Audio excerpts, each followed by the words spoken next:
Wednesday, April 26th at 10 o'clock in the morning.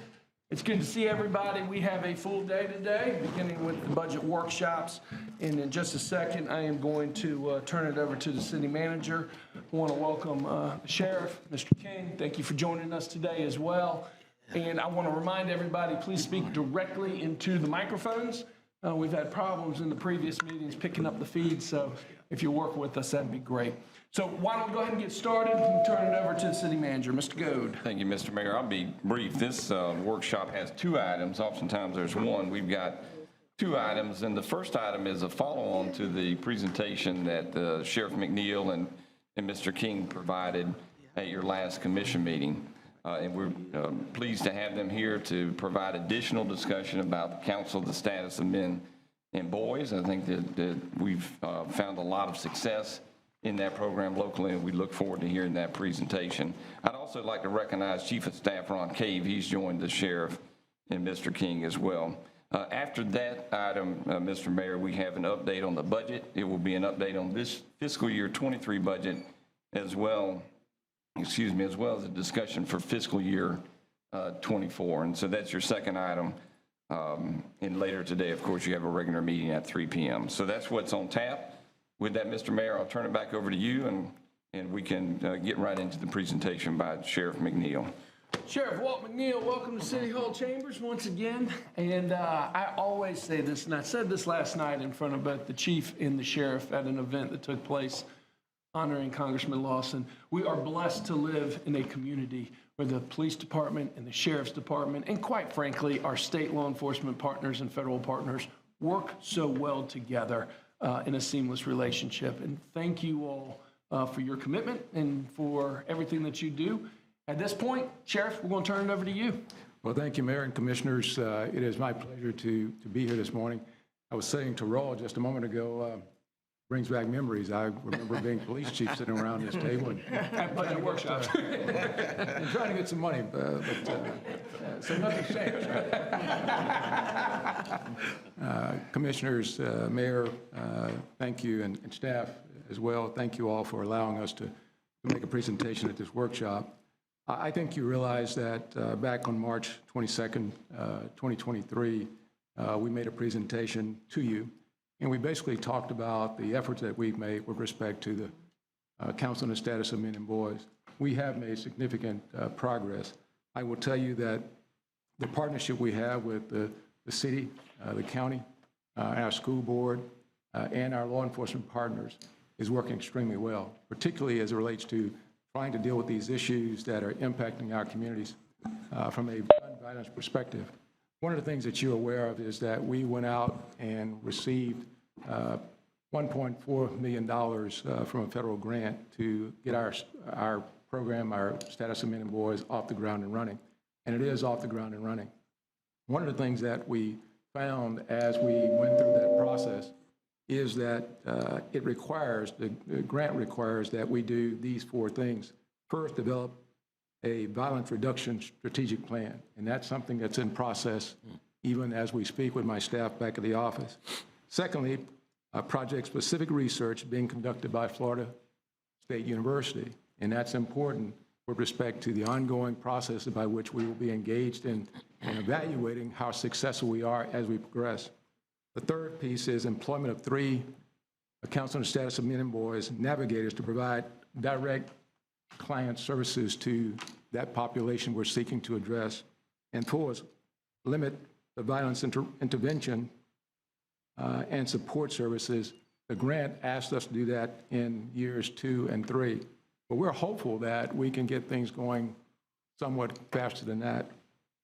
One of the things we do realize is that we cannot be duplicating services in our community. The dollars are too short and cost too much for us to, in my estimation, waste dollars if we don't have to. So we've embarked upon trying to make sure we put together a gun violence reduction plan that fills the needs of our community. Let me share with you the importance of Florida A&M University and Florida State University in our efforts. First of all, Florida State will be that component of our delivery process that continuously evaluates exactly what we're doing to see what outcomes there are and gives us the ability to tweak what we're doing if we need to, based on the information we get back from Florida State University. The other piece of that is, again, the due diligence, the work that we have to do in making sure that all aspects of our grant are being met as we move forward. And that's extremely important. Obviously, we want to continue to have the grant dollars that come in. I talked to you about second and third year funding, and that's really crucial for us. What you should also know is that the Leon County Sheriff's Office, we recognize the importance of developing holistic planning for this entire community. And what that means to us is these four things. We want to support services for women leading families. That's a huge part of what we're trying to do. Support for families of incarcerated persons, and I'll talk about that more. Support the family members of victims, offenders, and youth at risk of gun violence. And then number 4 is the psychological and academic needs of the assessments that we'll do through Florida State University of the youth in our community. And to accomplish all of that, we want you to know that we realize that there is the CBI that's engaged in trying to make sure that we cover the entire gamut of things that needs to be covered.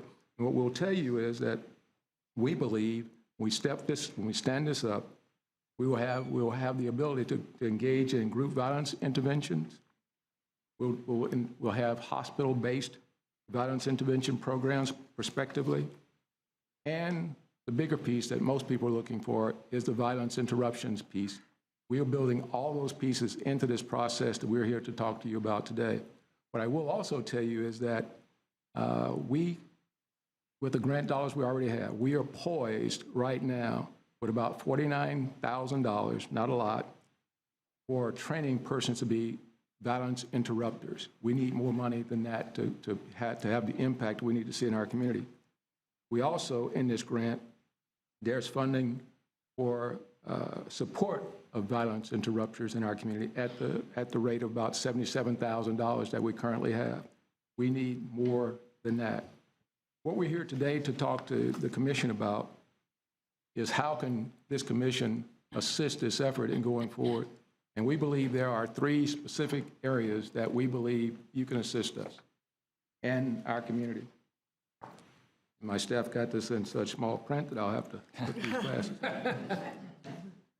The first is the FAMU post-suspension piece, and I've talked to you about that, and what that means is that we will identify some 720 students, and we will try to make sure that those students are screened, and we'll have FAMU engaged in a contract with us where they'll do all the psychological screening to look and see exactly what the at-risk factors are that cause this child to be where they are with respect to their issues relating to crime or the prospects of them being engaged in crime. We've sat down with them, and we believe that that cost is going to be something in the neighborhood of about $263,000 that enables us to have direct services to that 720 kids in our community that we've identified. The second component of this is contract post-suspension support services. And what we're talking about there is having counselors in our community who are engaged with these youth in our community. And we believe that we will not be able to reach the total number of kids we're looking at, which is 720, but we believe that we can reach the majority, or a good majority of those kids with about $300,000. And I'll let Roy talk to you in more detail about the specifics of how that's going to break out for us. And then the last piece that we're asking from you this morning is the violence interruption services. We believe, and we've gone out and we've looked in this community and we've asked questions. We've looked at our providers who are here, and quite honestly, there is not that body of providers. It's not a whole lot of people who are doing that work in our community. But based on the information we've received from the quotes that we've asked for, some have estimated that to be about $2 million alone. What we've said is we believe that we can come in and make some impacts on the violence interrupter services with about $240,000. A grand total for us is about $803,000 is what we're here to talk to the commission about, and talk about how we believe that our service delivery process which enables us to have our navigators in the schools, identifying these students we're talking about, do the analysis with these students and with FAMU, then directly take those kids to FAMU, get the services they need, then return those kids back to school and have ongoing diagnostics, counseling with our staff, our navigators, and the person we hire in our community. Many of the dollars we're talking about will not be direct services that come from the Council of Status of Men and Boys. We're going to be reaching out to our community to do that.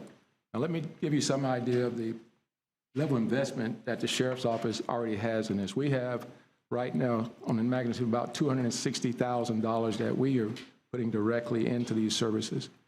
We are, through our detention facility, for example, every person who's arrested that comes through our process, every person, we do an analysis of that person to see exactly what their situations are. If they have kids, we're asking questions. We're doing an analysis of who are your children, what are the circumstances they're having. And then we have 24/7 dads who are part of our delivery system in our detention facility who will then particularly interact with the females that are having issues or have kids. We also in the process of hiring Oasis to be in that female component of our detention facility. It does the same thing as we make those referrals.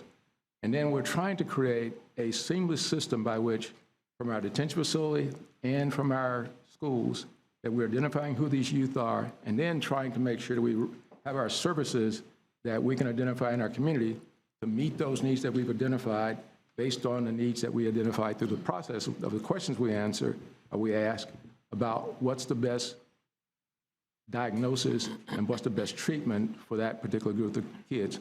Now, the last thing I'll talk about, and hopefully you have some questions, is the importance of the interrupters piece. Now, that is not something that we are going to do.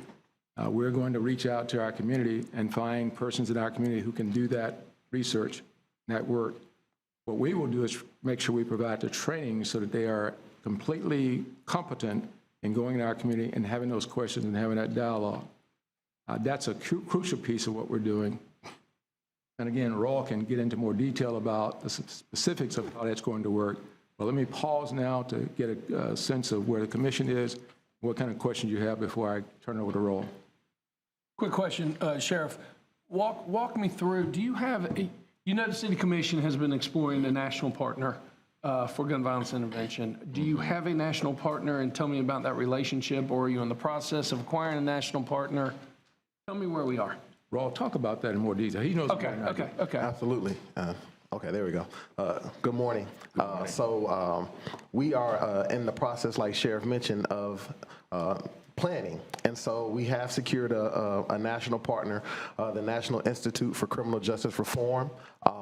We are excited. We're having a community meeting Thursday. At last I mentioned the service provider meeting we had, but this Thursday we're having a meeting starting with the men. I mean, everyone is open. We would never turn anyone away, but men have obviously a major skin in this game because at this time, the gun violence is being largely committed by young men and boys of color, but men and boys. And so we're calling on men to get involved, and we've got some initiatives I'm excited to kind of talk about tomorrow. But our national partners in NICJR will be joining us tomorrow night to get a feel for our community in terms of that listening session. And then Friday, we will have our strategic planning kickoff. So we've assembled a multidisciplinary team of stakeholders from this community, local law enforcement. You all have a representative, as well as the sheriff's office, all those intersections that impact violence, all of those factors. We have somebody at the table, health department and things like that. And they will be facilitating our kickoff meeting. And then after that, we will be meeting monthly virtually through August. And then September, they will return here again in person for an all-day planning meeting, which at that time, the community survey, which will also release tomorrow, that Salter and Mitchell have developed for us, will release,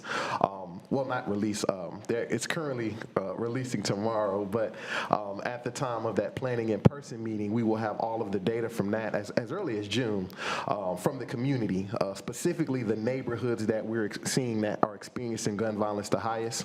The most updated data from FSU we will then have, and so in that all-day planning meeting, following those virtual planning meetings, we will be able to, with that multidisciplinary team of about 40 people, make recommendations and strong decisions on what will go on our plan and what we will need to focus on over the next 2 years. So the answer, long answer, but yes, they will be joining us here tomorrow and Friday, and our planning process is in motion.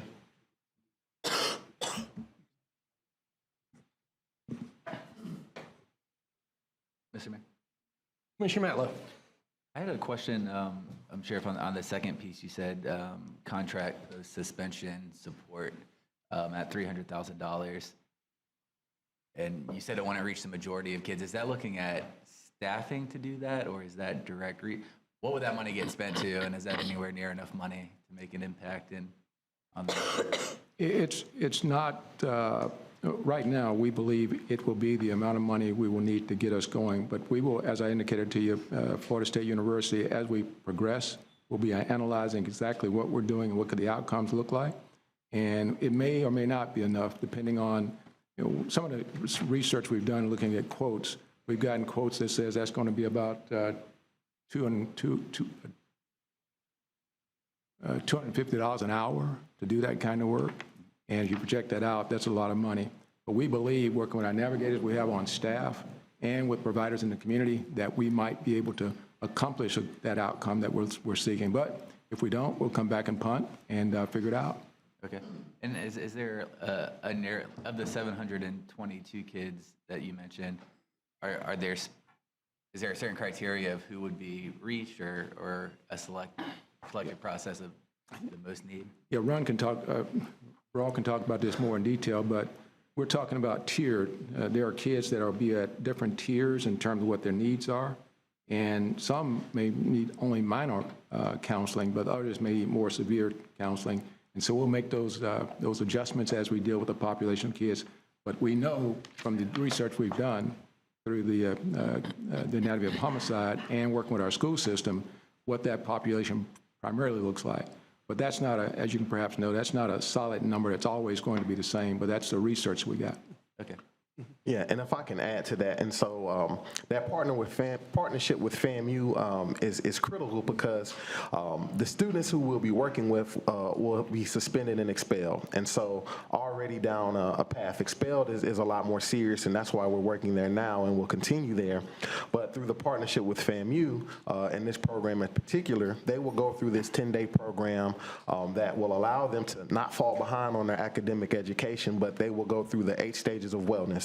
Which will give them an opportunity to really not only receive those assessments, but be able to experience some things that they may not even realize they have as traumas. So once they're assessed and they've completed that program, it's almost like you go to summer camp. You go somewhere great for a month, and then you return into your environment, and then it can almost sometimes be worse without any intervention. And so that follow-up will be a partner that we identify to be able to continue those one-on-one connections. But knowing that that money isn't enough to touch all of them, we will weigh those then who need it the most and are at the most adverse risk of being involved in gun violence until we're able to establish all of the resources to work with the whole entire population of the 720. Mr. Mayor. Commissioner Richardson. Thank you, sir.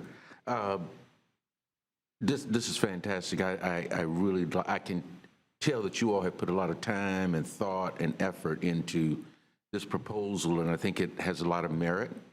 And I'm especially happy that we have a local agency that will be doing this, that knows our community, knows who the players are, what the issues are. And so that excites me, certainly.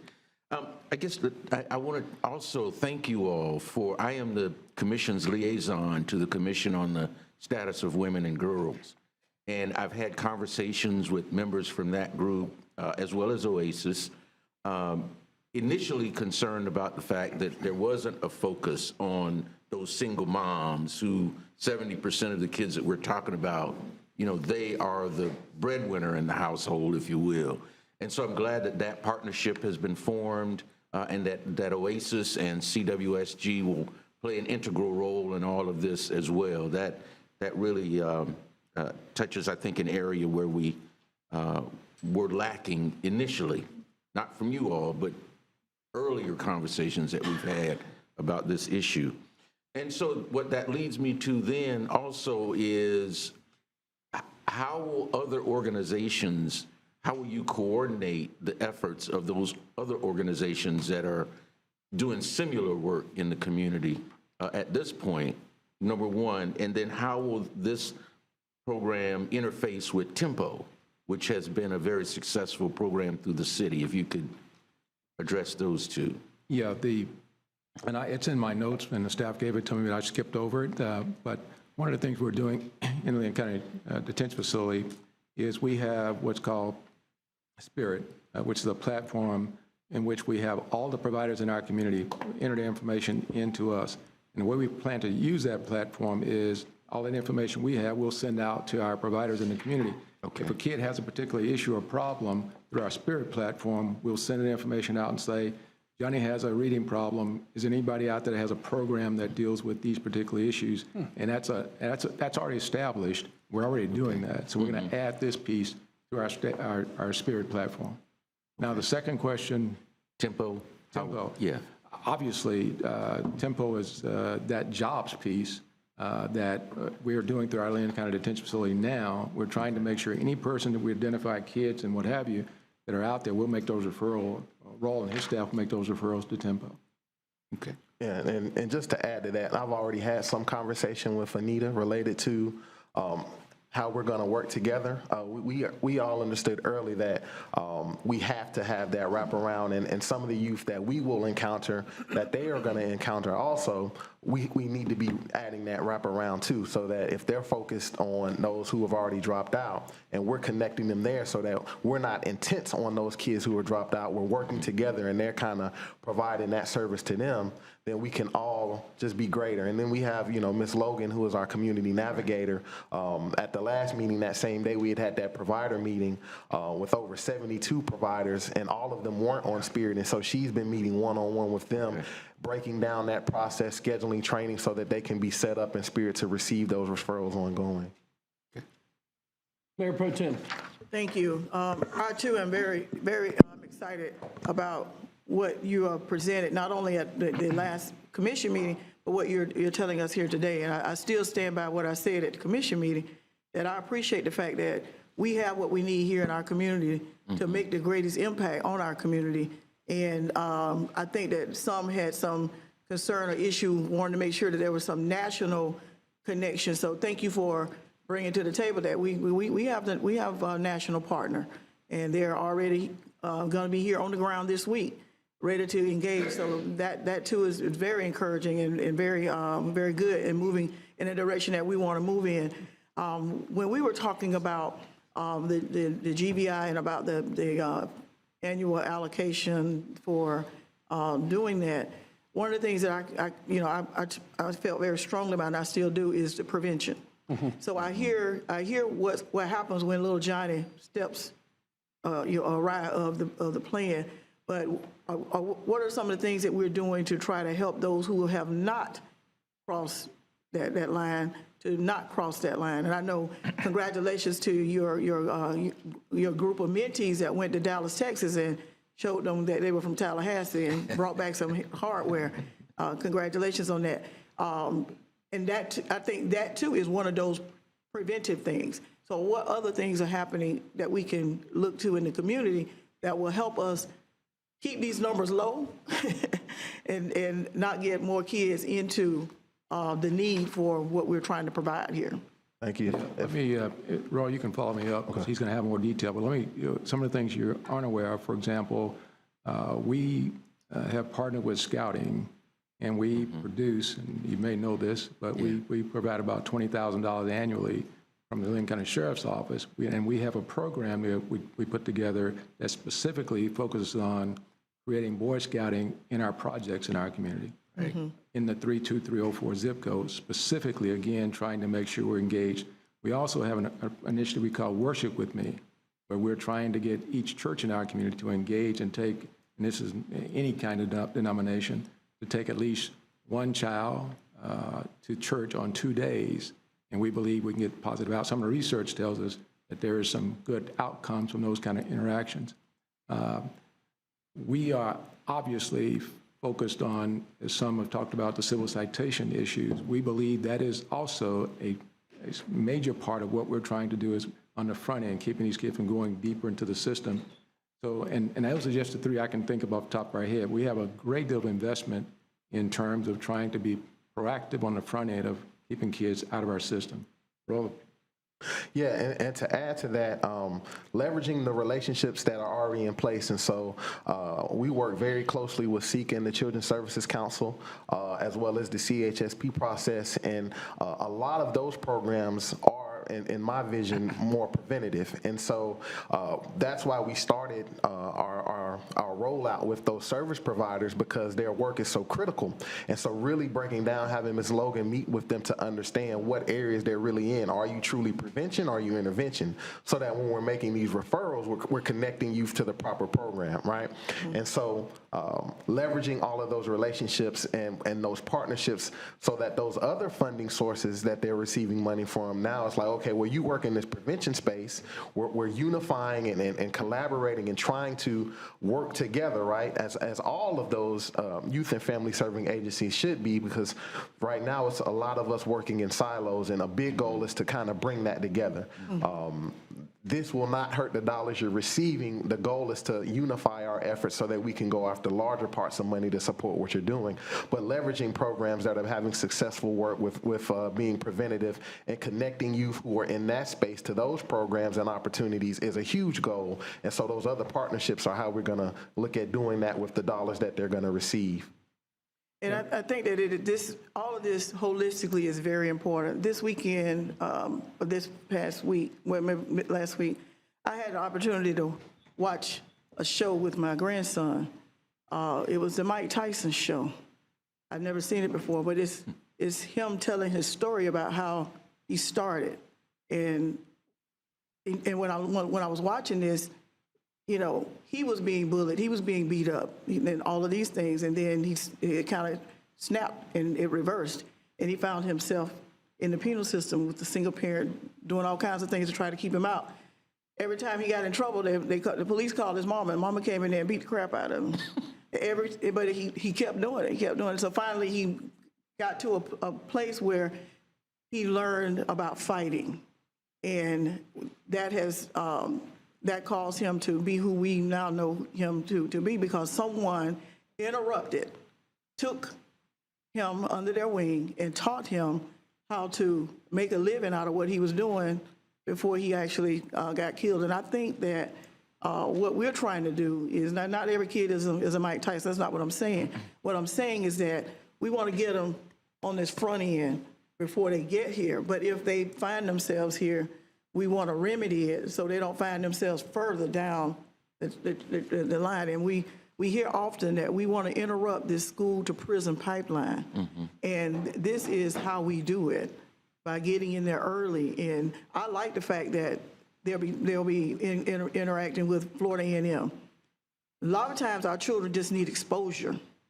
And being exposed to a college environment or people from a college sometimes will help them find that person, that mentor that they were seeking but didn't know they needed, to help them want to do better and do good. Vaughn Wilson posted about the death of Coach Harry Jacobs. He coached with my dad over in Jefferson County, but he talked about how this coach could just say words to you that would make you turn around and do something better. We want that. We've lost that. And so we're trying to, I think this is going to help us get back there, so we have trusted voices and trusted people in our community that our children can believe in and know that we're here for their good. So I'm on board. I'm all in, Sheriff. Well, Commissioner, I forgot one that I have to mention. We have a partnership with the Urban Initiative through the Fellowship of Christian Athletes. And today, in fact, we have a goal of reaching every school in our community, and we've identified those 4 high schools already, and we're working to develop that. And that's another part of what we're doing in the Leon County Sheriff's Office that's focused directly on the youth of our community. Yeah. Very good. And I think through the partnership with the school district, those kids K through 3, 4, they can help identify those that show the potential to need some intervention as well. And so that partnership is going to be important. Yeah. Excellent. In terms of that early intervention that you're talking about, Commissioner. I also wanted to add to that on point, Mr. Mayor. Sure. Thank you, Sheriff, for mentioning the Boy Scouts. The Sheriff and I serve on the Boy Scout Council together, and one of our goals has been to increase the number of scouting units in particularly African-American neighborhoods here in the community. And I'll give a shameless plug, y'all. We got a fundraising dinner coming up. Honoring Dr. Henry Lewis. Honoring Dr. Henry Lewis and Mike Sheridan, if you know Mike.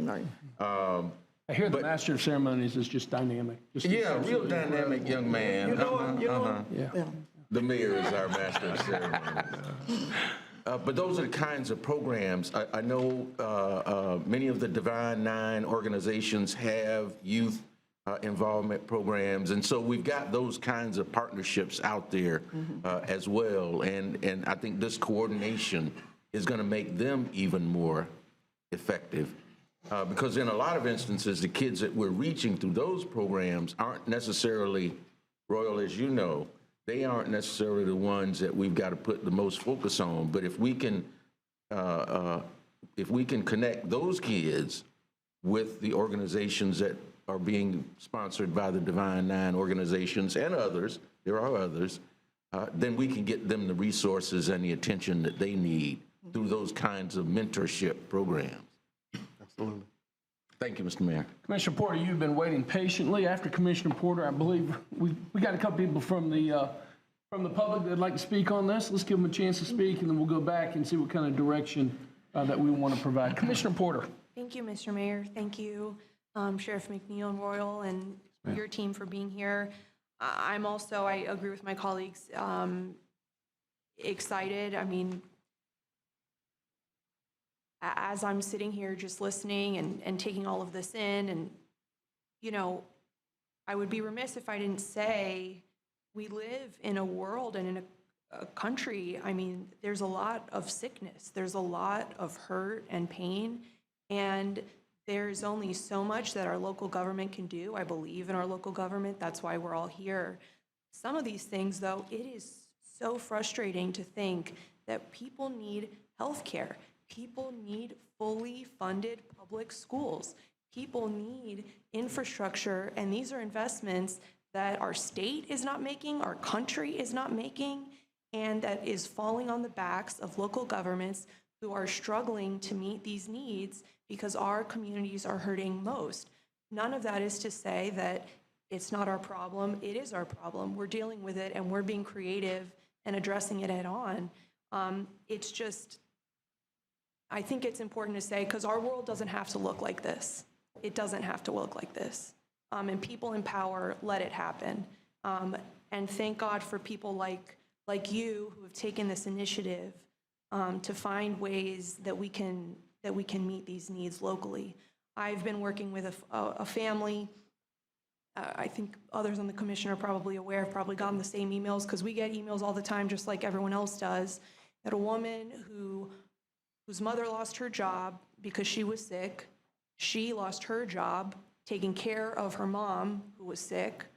Her son is disabled. Her brother is disabled. Neither one of them can work. And she has a younger son who had not been to school in weeks because they were jumping from place to place and they didn't have a car to get him to school. And I mean, that's the kind of person who is at risk even for doing at no fault of their own. They've done nothing wrong, but they're at risk. And I don't have children, so I don't know as much about kind of kids in the school system and how that works necessarily. But it's just really heartbreaking, and I'm so grateful for the programs that the city does have and the county has and that y'all have that serve to meet those needs. I mean, we're talking about our rec centers, the things that TPD does. All of that is playing a role and has played a role. So I'm so grateful for that. I have a couple specific questions. So the folks who are, the kids who are in the post-suspension support program, are those kids necessarily, have they entered into the criminal justice system yet, or not necessarily? It's just that they've been expelled or suspended? Yeah, that's why we talked about having tiers. We won't know Sure. exactly which group we're talking about. They could vary from Okay. situation to situation. But we're looking historically at what we've had in our community, and from that, we're predicting what we think we perhaps will need. Okay. And I know Commissioner Mallow may have asked this question. So we're at 20 students at a time, up to 720 students per year. How many, do we have any idea how many students at any given time like actually fall into this category? I mean, where are other kids going? Yeah, so when they're suspended currently, they go nowhere. Right. There is nowhere currently that exists for them to go, and that was why, even though we're in the planning, we already identified this huge need and the opportunities for violence to occur there. So currently, it's home, it's in the community.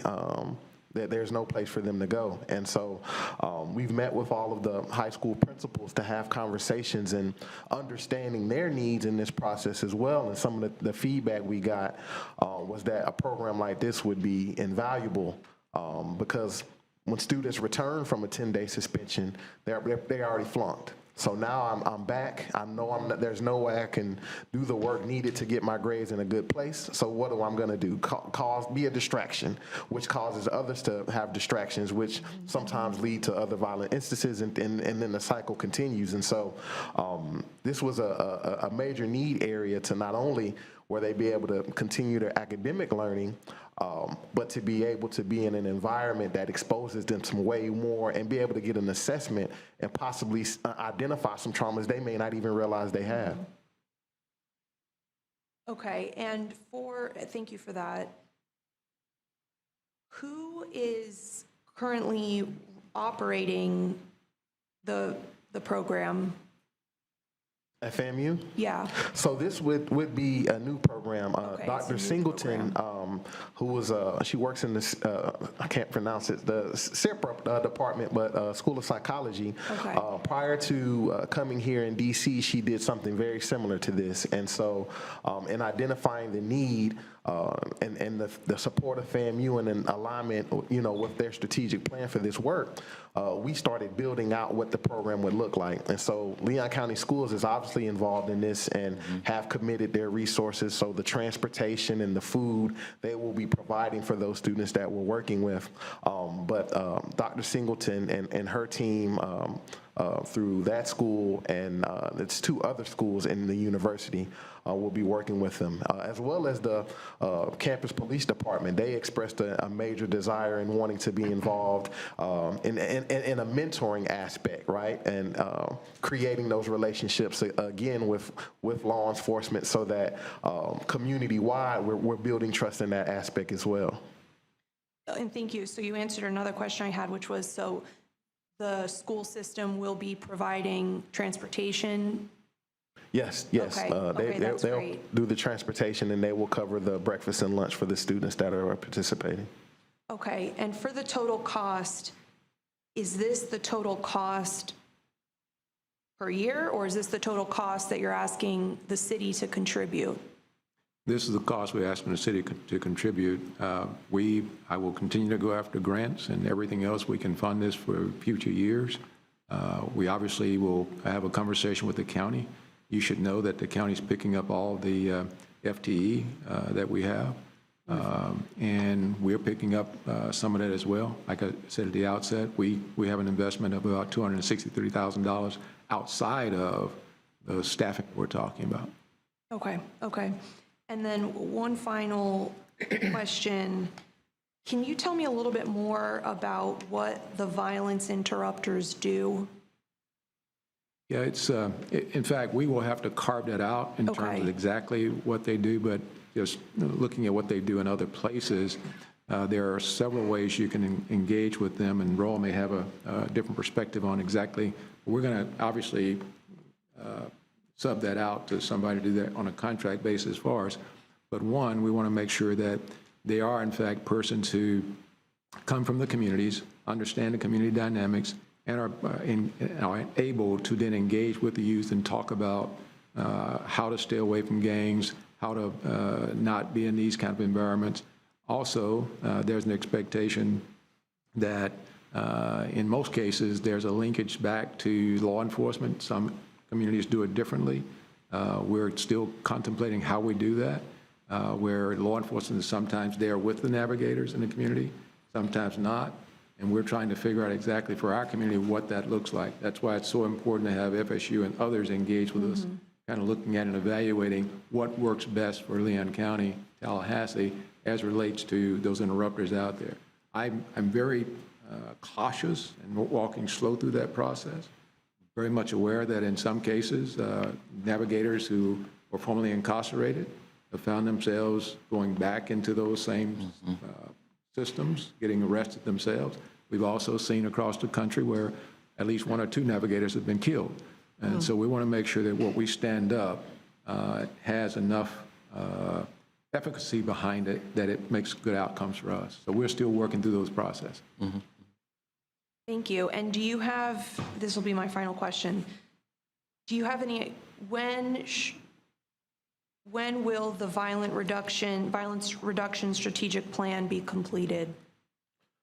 It's at the Just roughly, I'm just end curious. of the year, I believe. Yeah, end of the year, and we are, our hope is to be able to schedule meetings at the start of January where NICJR will come and join us and give that formal presentation somewhere here in town. But we'll be done with it the end of this year. Okay, thank you. On point, yes, ma'am. Mayor Pro Tem. With the mention of Leon County Schools being a partner, and with what we see is happening across the street where public education dollars are going to be trickling into some other places perhaps, how would the charter schools, and I know charter schools are through Leon County Schools as well, but private schools as well, if there are issues there, how would they engage with your phone call, or are you making them aware of what you have to offer? Thank you. That's a very good question. And so the main way would be through this referral process. And so they would then refer in the same way that the other schools would refer. We haven't, to be honest, engaged with all of the charter and private schools yet. Starting with the public schools was paramount, but forming that relationship, and they would refer to us through Spirit, and then we would take that referral and work with FAMU, and then they would be able to have the opportunity to go through the program as well. Okay, I just wanted to make sure that we put it out there that private schools are also welcome, because I think that many times they try to take care of those issues different ways, but we want to make sure they know that if they're receiving public dollars, that this is also an option. Right. Okay, thank you. We'll definitely explore that. And you're right, and with what's happening, yeah. Okay, while the clerk is about to tee us up for a couple members that'd like to speak on this item, I do want to take a second to recognize, under the leadership of the city manager and Dr. Kimbrell Thomas, we have developed an award-winning, nationally recognized, nationally award-winning program, Tempo. I love the symbiotic relationship between Tempo and the council as well. And I love the fact that y'all work hand in hand. Kimbrell's not on the menu, so he gets to sit over there instead of at the table here and kind of relax. But I did want to recognize you and the efforts that we are doing as well. And Mr. Manager, thank you for your leadership, helping us create that national program. Mr. Clerk, if you will walk us through public comments. Absolutely. It's not on the agenda, folks, but we got a couple people that want to speak, and I think it's important to hear from the public that wants to. Thank you, Mayor. We have 3 individuals who've requested the opportunity to speak. The first is A.J. Mindler. Speakers will come to the podium right there. Each speaker will have 3 minutes. I'll give you a heads up when you're at about 2.5 minutes. Give us your name and address for the record, and you may begin. Reverend A.J. Mueller, 4920 East Drive, Tallahassee. Pastor at Fellowship Presbyterian Church, and today speaking on behalf of the Capital Area Justice Ministry. Along with many other stakeholders, we've met with Royal King multiple times to discuss violence prevention in Tallahassee and Leon County, and are here today to offer our enthusiastic support of the Council on the Status of Men and Boys and their emerging vision and plans as they take shape. We are delighted to participate as a member of CSMB's newly formed Community Violence Intervention and Prevention Initiative Planning Team. Royal, I think I got all those words in there. We strongly believe that our best hopes lie in unity and cooperation to most effectively leverage financial and human resources to work strategically and swiftly. We also thank the City of Tallahassee Commissioners for their unanimous approval of a 5-year commitment of $1 million annually towards an evidence-based framework to end gun violence voted in the budget workshop held in October of 2022.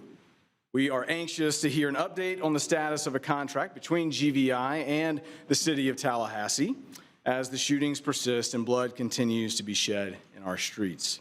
Time is of the essence. We envision a future where we are all working together collaboratively to end violence now and prevent violence in the future. This includes those in law enforcement, public health, social service providers, life coaches, mentors, faith leaders, business leaders, and teachers. We believe that this is not an either-or proposition. In other words, investment is necessary for Royal King and the council to continue their strategic planning, and the city must make progress in good faith negotiating a contract with GVI. At our Nehemiah Assembly last month, with over 700 people in attendance, we were encouraged to hear city commissioners illuminate their top 2 priorities of the city's strategic plan as public safety and affordable housing. We are in alignment as these are also the top 2 priorities as identified by Capital Area Justice Ministry network members in our House meetings. We thank you for this opportunity to share our thoughts today and look forward to make meaningful contributions in bringing about God's peace and justice for all. Thank you. Thank you. Our next speaker, please. Next speaker is Douglas Hahn. He'll be followed by Whitfield Leland. Thank you for joining us. Your name and address for the record, please. My name is Doug Hahn, 2076 West Forest Drive here in Tallahassee. Good morning. I'm here because I'm a Quaker. I'm a volunteer with KJM, Moms Demand Action, and the Gun Survivors Group. I've been working locally because of several reasons. One, gun violence is the #1 cause of death of children today. It's the head of automobile accidents, cancer, any cause. I've been working since 2018 on this because my neighbor, Dr. Nancy Van Viesen, was murdered with a gun. But since that time in 2018, there have been 94 deaths with guns in Tallahassee. There have been 306 injuries, and there have been 401 shootings. The blood flow has got to stop. There are more guns today in this country. There are 120 guns for every 100 people. There are more guns than there are cell phones and cars. But more importantly, the violence is going to increase. In the state of Florida, with the permitless carry, studies have shown that in states that have reduced gun violence, gun registration requirements, there has been a 17 to 18% increase in gun crimes. There has been a 14% increase in gun homicides. So no matter what we do, we're going to see an increase in gun violence here. We need to start work today. This is a budget workshop. The cost of gun violence in this city last year, in 2022, we had 19 deaths. We had 91 injured, and we had 108 shootings. That cost to Tallahassee, based on Florida data, was in excess of $356 million. So we will get a good return on investment. Now granted, a lot of that money was lost at cost of quality that has been monetized. It's real, but again, the cost to the taxpayers, which should interest this group, to Tallahassee, the cost to taxpayers for the shootings last year was $17,856,982. You're at about 30 seconds remaining. Okay, so again, that does not include cost to individuals, cost to businesses, but please, let's do something to reduce this. Whatever we do this year, if we keep it level, we're doing a great success. Thank you. Our next speaker, please. Next speaker is Whitfield Leland, and that's the last speaker on this item. I do have one other speaker, but on the budget portion. Excellent. Your name and address for the record, please. Good morning, Whitfield Leland, 754 West 7th Avenue. First, I want to say thank you all for having this workshop, but I also want to commend the Sheriff and Royal for being almost light speed ahead of what we normally see when it comes down to making decisions like this. I want everything that I'm hearing is great. And I speak from experience. I was that kid that got all the support in school, different programs, but when I went back home, when I went back to the streets, when I got back in my neighborhood, it wasn't nobody there to keep that going. So that's why I stress that the interrupters piece is very important as to do the wraparound as far as when they back in their communities, somebody know that this kid is high level, high risk, and he's checking up on him. He's going to do things with him. That's very key. I don't think, and this is just my opinion, and from where I'm from, I don't think if the interrupters piece is built to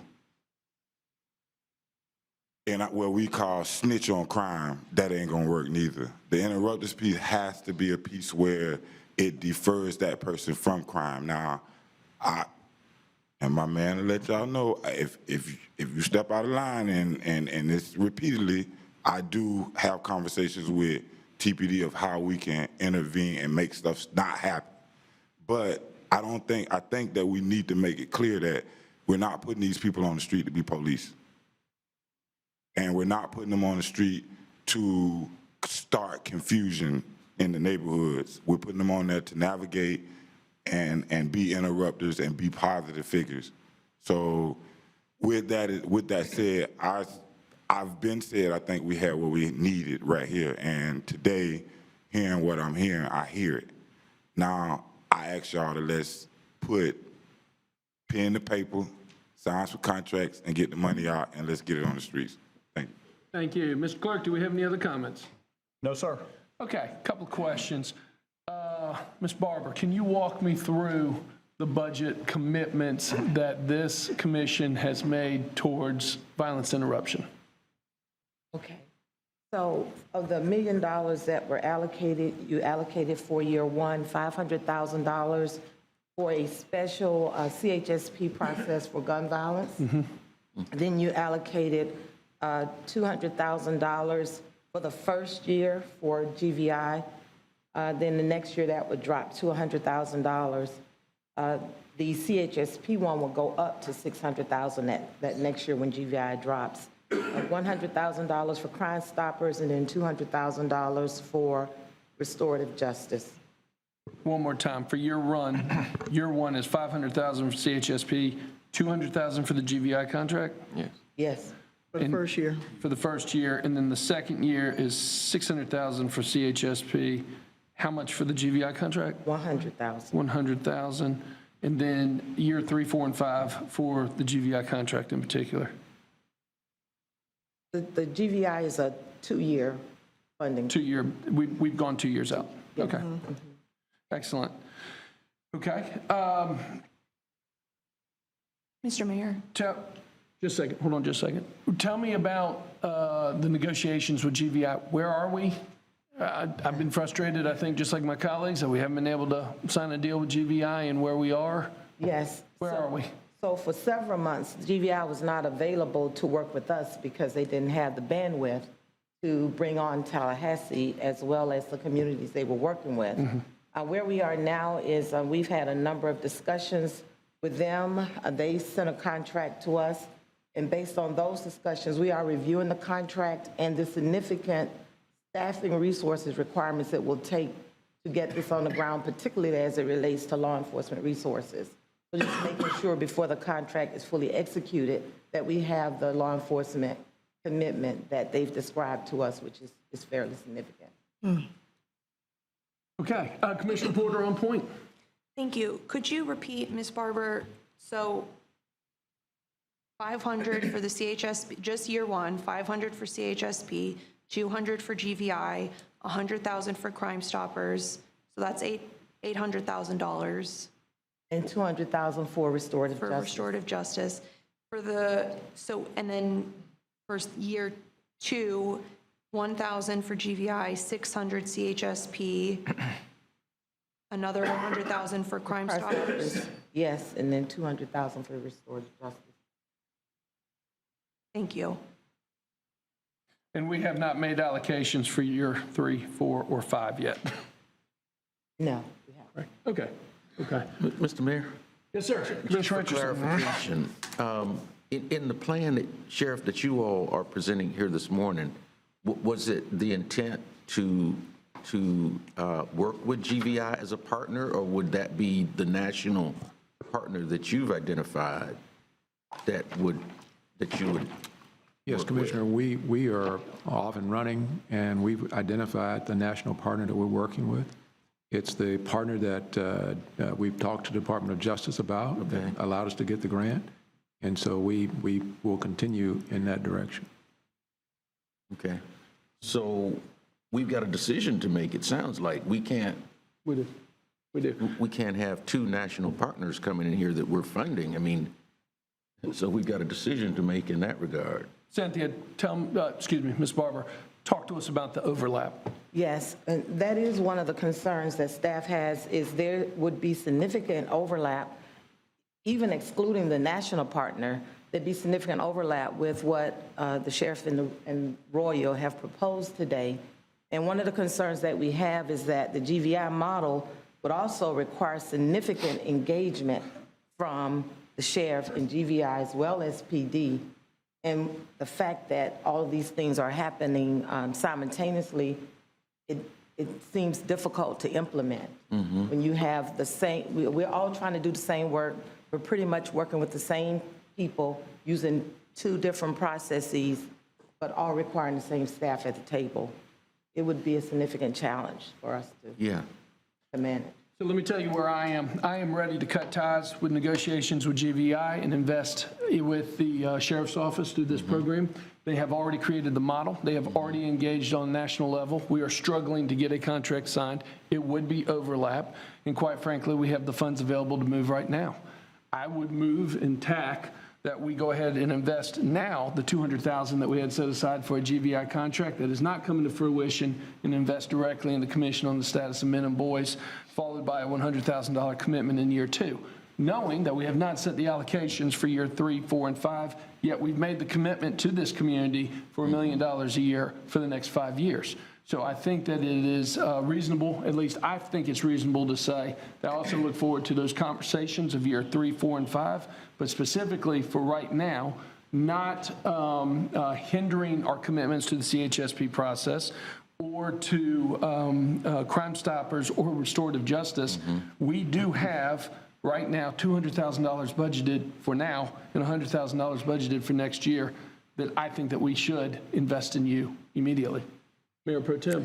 Thank you, Mr. Mayor. I too agree. I have, since we met and we, with the GVI folks online talking to us, I thought we were ready to go. That's right. And here we are still months later, and we don't have a contract. They weren't ready for us. And even with that, they would have to come here and learn about us, tell us about us, when we already have people here who already know about us, that could hit the ground running right now, are already running, that we could just go ahead and invest locally and let's go. Is that a motion? Yeah, that is a motion. Let's go. It's been properly moved, and let me make sure I capture the motion correctly. It has been properly moved that we divert the funding and invest $200,000 in year one into the Commission on the Status of Men and Boys. Absolutely. With a commitment of $100,000 in year two to the Commission on the Status of Men and Boys for violent crime intervention. Okay. That is my motion. And it's been properly seconded by Commissioner Richardson. Let's open it up for discussion on the motion. Commissioner Porter. Thank you, Mr. Mayor. I personally don't feel ready to make that decision today. I wasn't expecting to have to make that decision today. I understand how pressing this is, and that no one wants to wait any longer than we already have. I'm frustrated because this seems like something we could have and should have anticipated. I don't feel like I have been kept up to date on the progress with GVI.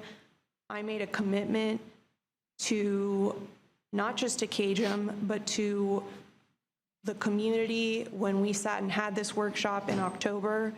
I'm not saying that my mind is not open to seeing what we can do, but to me, that seems premature. I also feel very strongly, and I know that we can all agree to disagree, that's why we're here. They're not coming, if they were to come, to tell us who we are or what we do. That's not what organizations like them do. That's not what academics do. They are experts in crime. And crime is something that has similar patterns across the country and across the world. That's why there are other good national institutions that do the same thing, that provide the same value. I'm not saying it has to be GVI, but it's just simply not true that because someone is not from Tallahassee, that they're going to come in, spend a year learning us. I mean, because that's just not how they operate. So, you know, it just feels to me like this was I want to be careful with my words. I'm just incredibly frustrated right now with where we are. And I'm not blaming anyone in particular for that. It seems like for me the last conversation I had was that we were finalizing a contract soon. I'm sure that staff is frustrated as well. The conversation that we had when GVI was here, they were not saying this, what I'm hearing now about increasing law enforcement capacity substantially.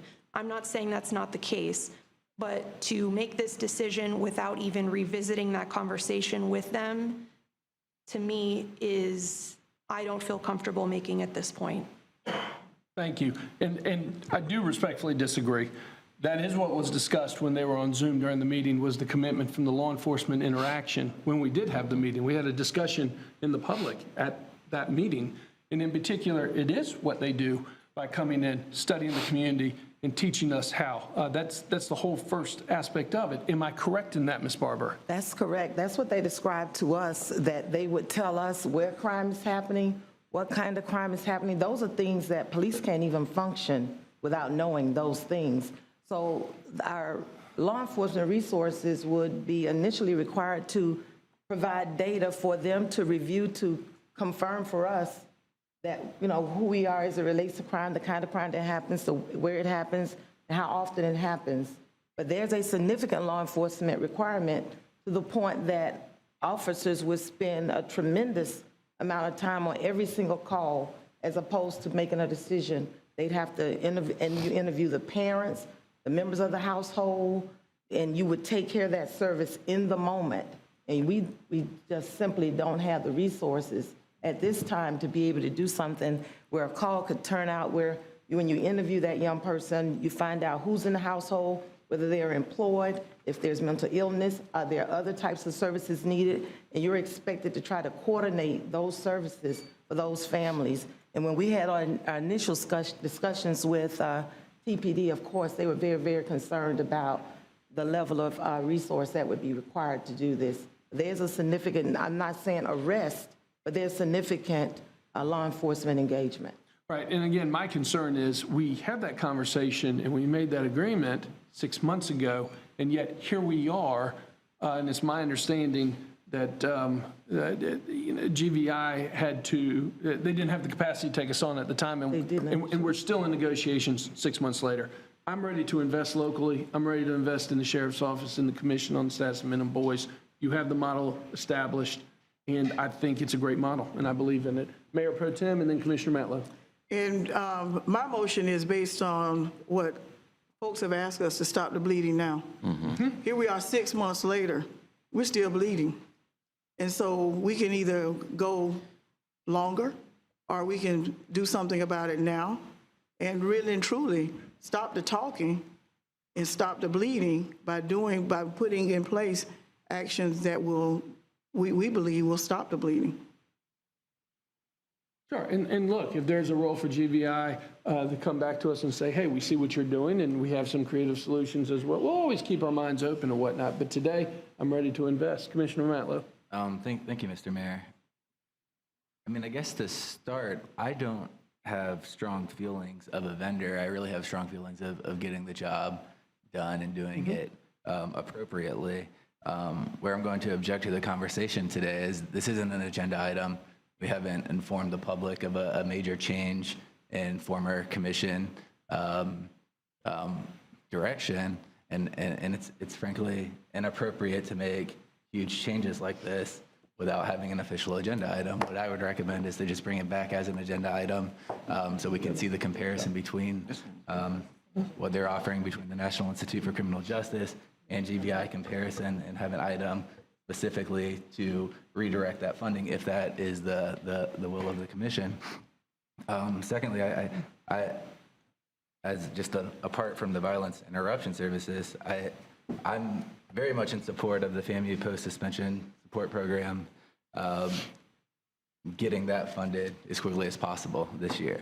The contracted post-suspension support services, I'm interested in the idea. I'm a little concerned when we're saying getting quotes for $250 an hour, whether contracting that out or just trying to bring people in-house who can fulfill those services would make more sense. I think that service is important, but I would be interested in just seeing more details of how that $300,000 would be spent, how many students we'd actually be able to reach with it, because I think everything's a proof of concept as you're rolling it out and getting it done. I think we're all committed to, at least for me, is show it works and let's scale it to where we're reaching, everyone. And I want to make sure our building blocks are setting us in a place where we know it's expandable. We know that we can probably achieve outside resources. I know you're looking for grant funding as well as the city can commitment, because I think what everybody's looking at all across the community, the people in this room, the people that are not in this room, is to show that what we can do is actually effective. Can we save lives? Can we stop crime? I believe we can. I believe working together, I think the sheriff has proposed a good model to do it. So that's where I am on the violence interruption piece. I think it should just come back as an agenda item, and I think we should entertain funding these other requests as well. Thank you, Mr. Mayor. Great. Mr. Sheriff, let me be clear. We are in the proper order. The agenda item is before us. You are here by our invitation. It was publicly noticed and advertised in accordance to the law. We make decisions at workshops all the time, and there is a motion on the table that will be under consideration. Madam Pro Tem, and then Commissioner Richardson, and then Commissioner Porter. And on that point, it was in a workshop just like this. Correct. That we agreed to do what we agreed to do 6 months ago, that we are now back looking for an update, and the update is that we're still in the starting block. We hadn't even gotten out of the block, but yet we have a program. We have some folks who are committed. We got who have gone and sought their own funding other places to be able to come and help us do what it is we're trying to do. I don't know how many more lives or families we need to lose before we're ready to move. I, for one, am ready to move now. Let me tell you something. One of the most powerful lunches that I attended was the lunch where the sheriff was the keynote, that was put on by the undersheriff, Gilmore, where we had the opportunity to actually break bread with the families of gun violence and homicide. And it was eye-opening and pretty powerful. And it reminds me that, yes, we do have an obligation to the public to do as much as we possibly can. And I truly believe that we're in a position today to be able to move forward and make a difference by investing today. You have the model, you're ready to rock and roll, and I believe in it. I do. Commissioner Richardson, then Commissioner Porter. Thank you, Mr. Mayor. And, you know, I guess unless you live in or near those neighborhoods where this kind of violence is occurring, you don't have a true feel for what people in the community are feeling. And the fact that this should have happened yesterday. I have that feeling. I've lived on the south side of Tallahassee, and I say this all the time, and I'll say it again, for 30 years. My family and I have made that investment. We had a young man killed within yards of my front door, a personal friend of my daughter's, killed on the church grounds by a neighbor of ours. This has been 2 or 3 years ago, and you think that I'm gonna postpone action today because of considering who the vendor is when the sheriff, our local professionals have come to us with a model that we know can work? We don't know what GVI can do here locally, but I'm willing to support our local professionals, our sheriff, our police chief and their staffs, Royal and the Commission on the Status of Men and Boys, to begin to move this thing forward. We heard, gosh, I'm blocking on his name. Whitfield, I'm sorry. I apologize for that. Say that, you know, we need to move forward right now. And like I said, unless you have been there and you have talked to your neighbors and you have talked to people who have been personally impacted by this kind of unnecessary violence, maybe you don't understand the need to move this thing forward as quickly as possible. I'm ready to vote on this today because I don't want to see another young person impacted by this kind of senseless violence in our community if we don't have to. I don't want anybody to say, well, if you had acted today, this life would have been saved tomorrow or this weekend. And so that's the perspective that I view this from. Someone whose family has been personally impacted, not from someone in my family, but in proximity to where I have lived for the last 30 years. And I can tell you, I've talked to my neighbors. I've talked to my church members. I've talked to people in the community because I'm out there every day talking with them, understanding what it is they want and what they need. And they're telling me that this is what they want to see happen as quickly as possible. And so I think we ought to take action today and move this initiative forward. Thank you. Commissioner Porter. And then Commissioner Matlow. Thank you, Mr. Mayor. I want to make clear that this has nothing to do with a vendor. I don't know GVI personally. I don't have any loyalty to GVI. If anything, I have a loyalty to our sheriff. I have a loyalty to what is outlined here, and I am supportive of that. And for the record, we didn't make a decision about GVI just at a workshop like this. It came to us at least once at publicly noticed meetings. We can debate about that, but that was a conversation that we had for a long time. I personally wish that where I live were not treated as if I don't care about this community, or if Commissioner, I I never have. said you didn't care. I said having a true Commissioner feel. Richardson. I know, but I know how I feel. Commissioner Porter has the floor. Commissioner Porter has the floor. I talk to my neighbors too. I talk to my church members too. I have called the cops in my neighborhood because my home has been broken into. I'm sure we all have those stories. We all, this is one of the most diverse commissions we've ever had, and I wish so much that we could actually listen to each other and learn from each other and our different perspectives and points of view and constituencies that we are closer to because of who we are. I will never be someone who built my house on the south side 30 years ago because I'm only 30 years old. I'm a young white woman. Mr. Mayor. I know who I am. Mr. Mayor, Mr. Mayor, Mayor Pro Tem. can we call a question? But I'm going to ask Commissioner Porter to wrap up her comments. I have already recognized Commissioner Matlow next, and then we will take a vote. Commissioner Porter, please go ahead. I'm not even sure I feel like making my comments if they're not worth listening to by my colleagues who are so quick to call the question. I care about this community deeply. It is my home. To me, this is not about this one item. This is not about GVI. This is about a dysfunctional process that has led us to this point. It is embarrassing to me that, yes, that it took so long. Yes, that I didn't have the information that I needed to come to this meeting to know that this was the kind of thing that we were thinking about and contemplating. I don't think this is a functional, best practice way of making decisions. And I do feel like I made a commitment to an evidence-based program. And I'm not saying that this isn't. I believe that with the national partnership, it is. All the partners, and I wish that if I have an opinion, that it's not pitted against GVI or the sheriff's office. It doesn't need to be that way. We can have debate about ideas and perspectives, and it doesn't have to be that if you disagree, then you must not take this seriously, or if you're not ready to act right now, then you must not want to stop the bleeding. I don't know how I'm going to act on this item because I really wish I had more information moving forward. I support, and I absolutely support the post-suspension support program. I would love to see how that we can not only begin that, but grow it, because clearly that's a need that is not going to just go away, and 20 at a time is not sufficient. I believe as well, I mean, we're even with the funding we have outlined here, I'm not even sure exactly what we're voting on if we're making the commitment for the $803,000. I would like some more information on all of these programs. Had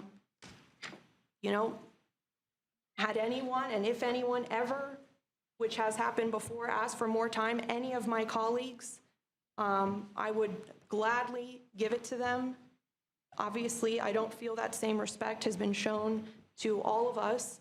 But I understand the urgency deeply. It weighs on me heavily, the pressure of this and how important it is what we do. And I know that my colleagues do feel the same. But I just can't believe that in the capital city, where we have capable staff and resources and partners, that this is the way we're making a decision. Thank you. Commissioner Mather, you have the floor. Thank you, Mr. Mayor.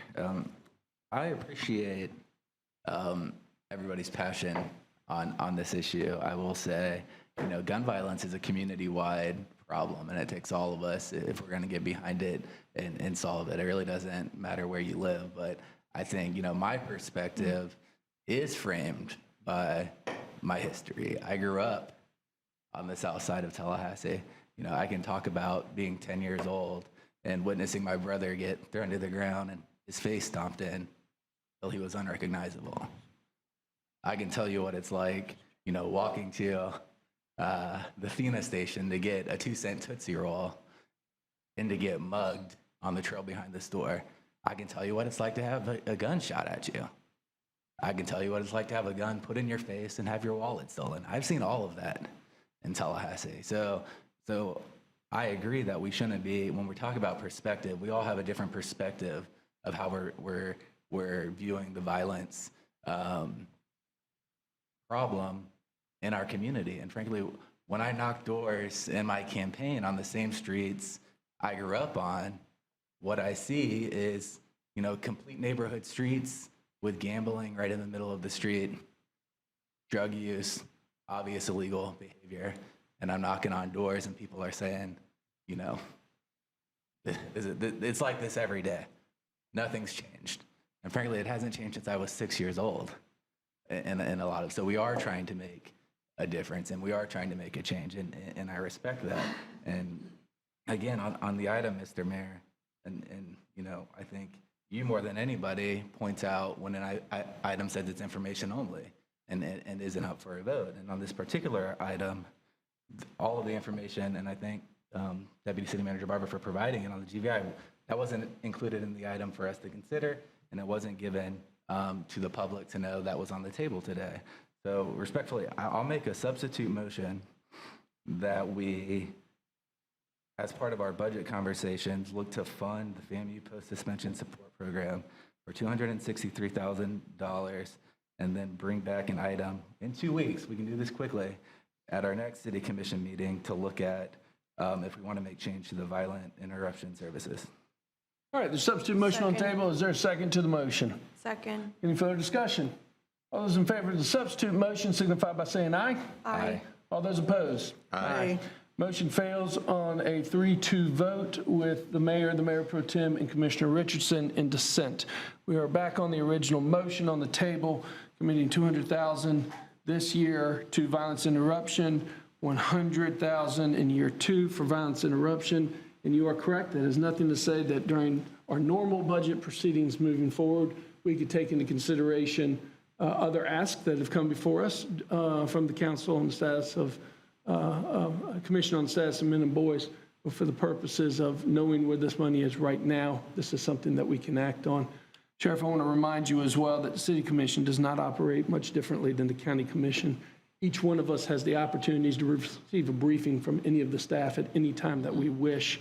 And sometimes we have to take the extra step and ask for briefings on specific issues. I know as mayor, I do that all the time, and I hope that my colleagues will continue to keep that in consideration as well.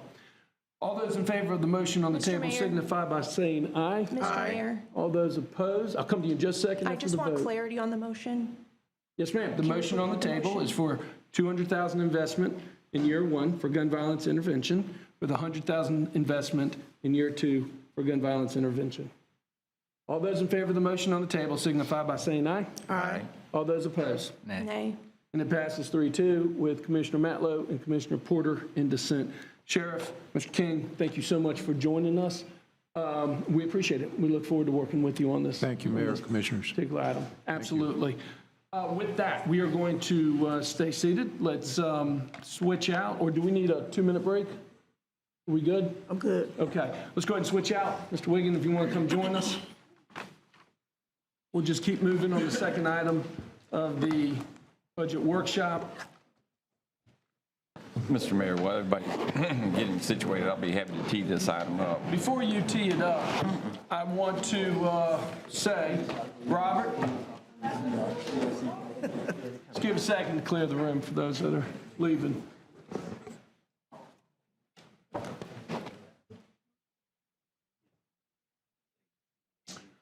Robert, I don't know if we have had a budget workshop since the great news. We've had a city commission meeting, but once again, I would like to state under the leadership of the city manager and Robert Wigden, would like to invite our nationally recognized award-winning budget team to come join us. I cannot tell you how proud we are to work with you each and every day. Thank you.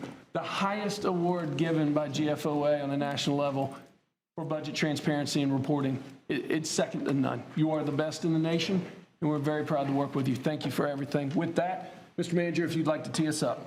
I can't outdo that, No, Mr. you Mayor. can't. I just passed it. You did what I normally do. I like it. You stole your thunder. Yes, ma'am, you did. We have a great team, and I think we've got a lot of good material for your consideration and feedback. As we do these budget workshops, your last discussion was in February.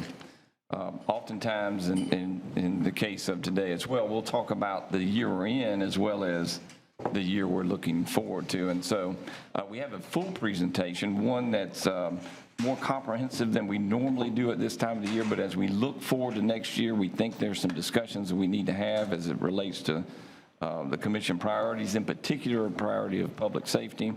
But before we get to that, we will take a brief detour. We'll talk about this year, what the status of the 14 funds that make up the city's budget looks like and how we see that outlook, and then focus a lot on next year.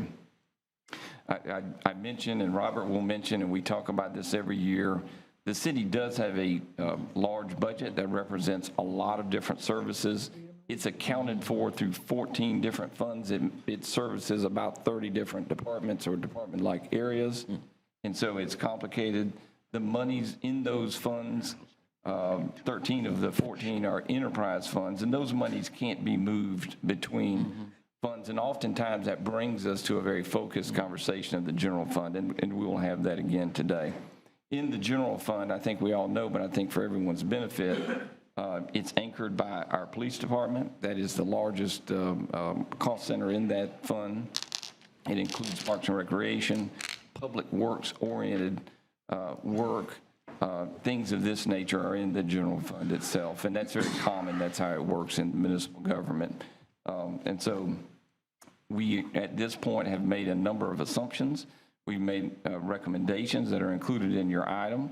We're looking for your feedback as we progress to another budget workshop that'll be approximately in 1 month. So that's what we're hoping to accomplish today. Again, we have a full presentation, and Robert will lead us through that. Real quick question. Are you seeking any direction today, or is this really an update? Number one, as we get into the next fiscal year, we're at the very, very beginning of this process. Number two, the legislative session is not over for another week, and we have no idea what curveballs might come our way. So, I mean, it's premature to put anything set in stone. Is this more informational, conversational, or what is your objective of today? Mr. Mayor, I think the way you described that is perfect, but we are looking to see, are we on the right path? Understood. So as we put the budget together, we make certain assumptions. Do we need to alter and take a different approach? And so that your feedback is really what we're trying to seek in that. It doesn't have to be in a vote. It could be informal.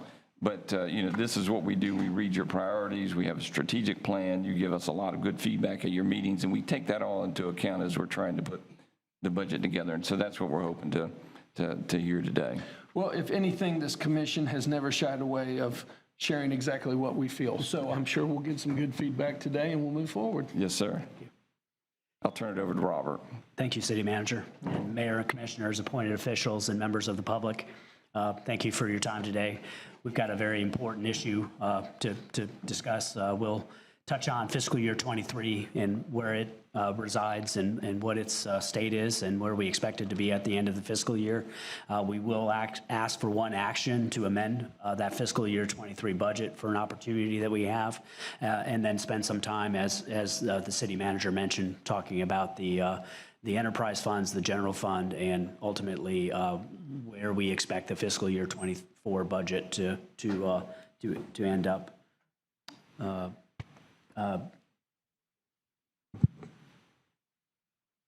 This should be a familiar overview of the fiscal year 23 budget.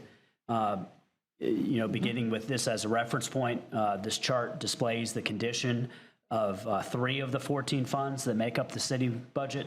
All 14 are detailed in the agenda item itself.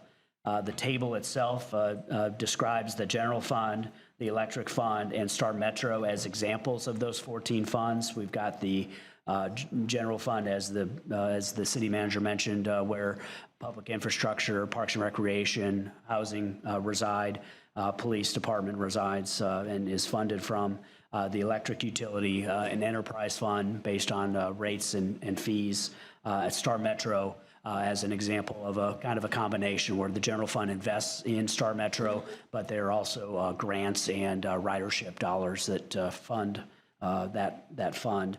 For fiscal year 23, we look at various key drivers and then recommend or reference actions that we should take to ensure that the funds are balanced at the current time and will be balanced at year end. In order to denote that, the status, we do show a red, yellow, or green reference point. We believe all 14 funds will end the year balanced, and so therefore have indicated them to be in a green state. Again, the full version of this and the narrative that support the decisions that we're making as we proceed through fiscal year 23 are in the agenda item. We do want to take the opportunity to have approval for one budget amendment. We can accelerate the planning and design for a runway at the airport by moving $240,000 from from FAA dollars to airport R&I dollars. We can do that design and planning and design so that when the federal funds come, they'll backfill the monies that we've spent ahead of time from airport R&I, and then construction can begin immediately. And so we'll ask for your vote on that amendment to the budget. So moving from the fiscal year 23 review and actions, I want to provide context for the fiscal year 24 budget development. This includes updates to the budget's assumptions presented when we last met in February.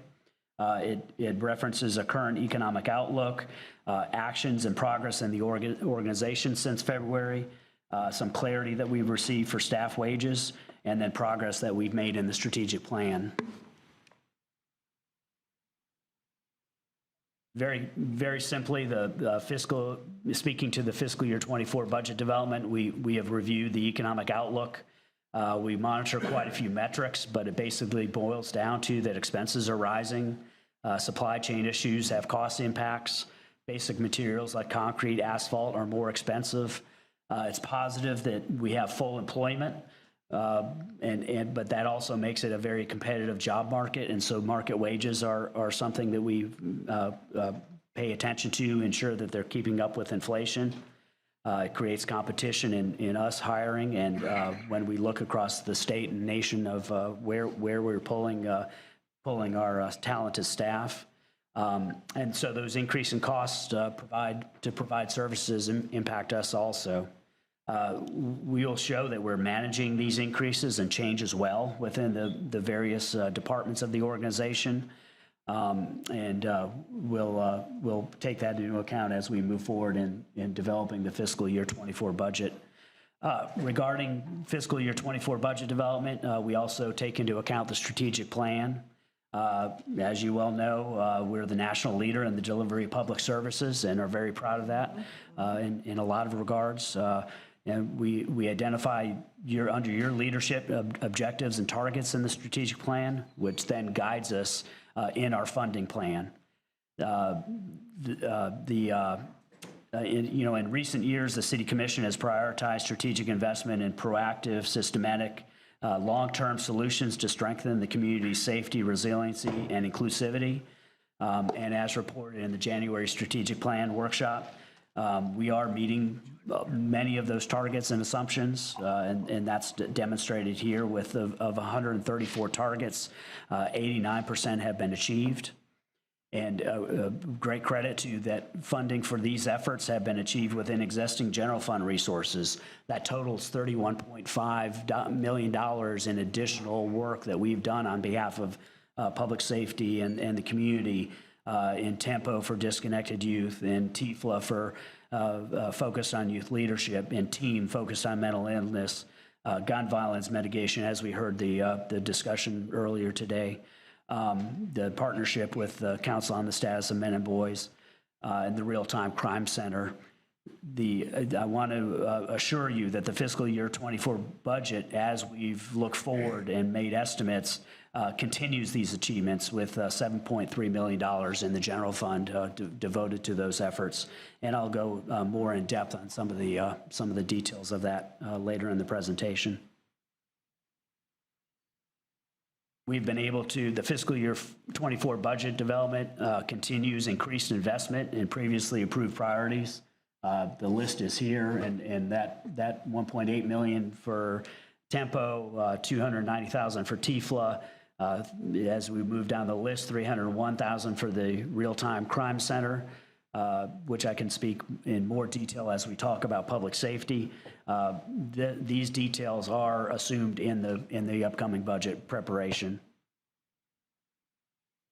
The fiscal year 24 budget also reflects your leadership in dedicating increased investment in housing. As we've made progress in the strategic plan and with increased investment for housing, we've prioritized affordable housing and previously approved increased investment. Historically, we've applied for $3 to $4 million annually in SHIP and HUD funding. We have found and identified with our housing and community resilience area $13 million in new funding in recent years. That's led to 3,000 affordable units that have recently been completed or are in the pipeline, and that's more than we've experienced in the last 25 years combined. The fiscal year 24 budget assumes city funding for these housing efforts, which will reach $5.3 million, which is 25% more than in prior years. So that again is a reflection of housing and community resilience and their ability to have success in their operations, leverage the funds that we have invested in housing and human services, and then acquire additional grant funding to mirror the good work that we're doing. I'll point out that as we approach the legislative session, there's even more potential good news with the Live Local Act that represents $711 million for housing efforts in Florida. There's also a governor's proposed budget that includes $402 million. And then we anticipate, as part of that 25% more than in prior years, increase in SHIP funding up to an estimated $2.3 million in fiscal year 24. We feel like we're well positioned heading into the fiscal year 24 budget to continue your direction on housing.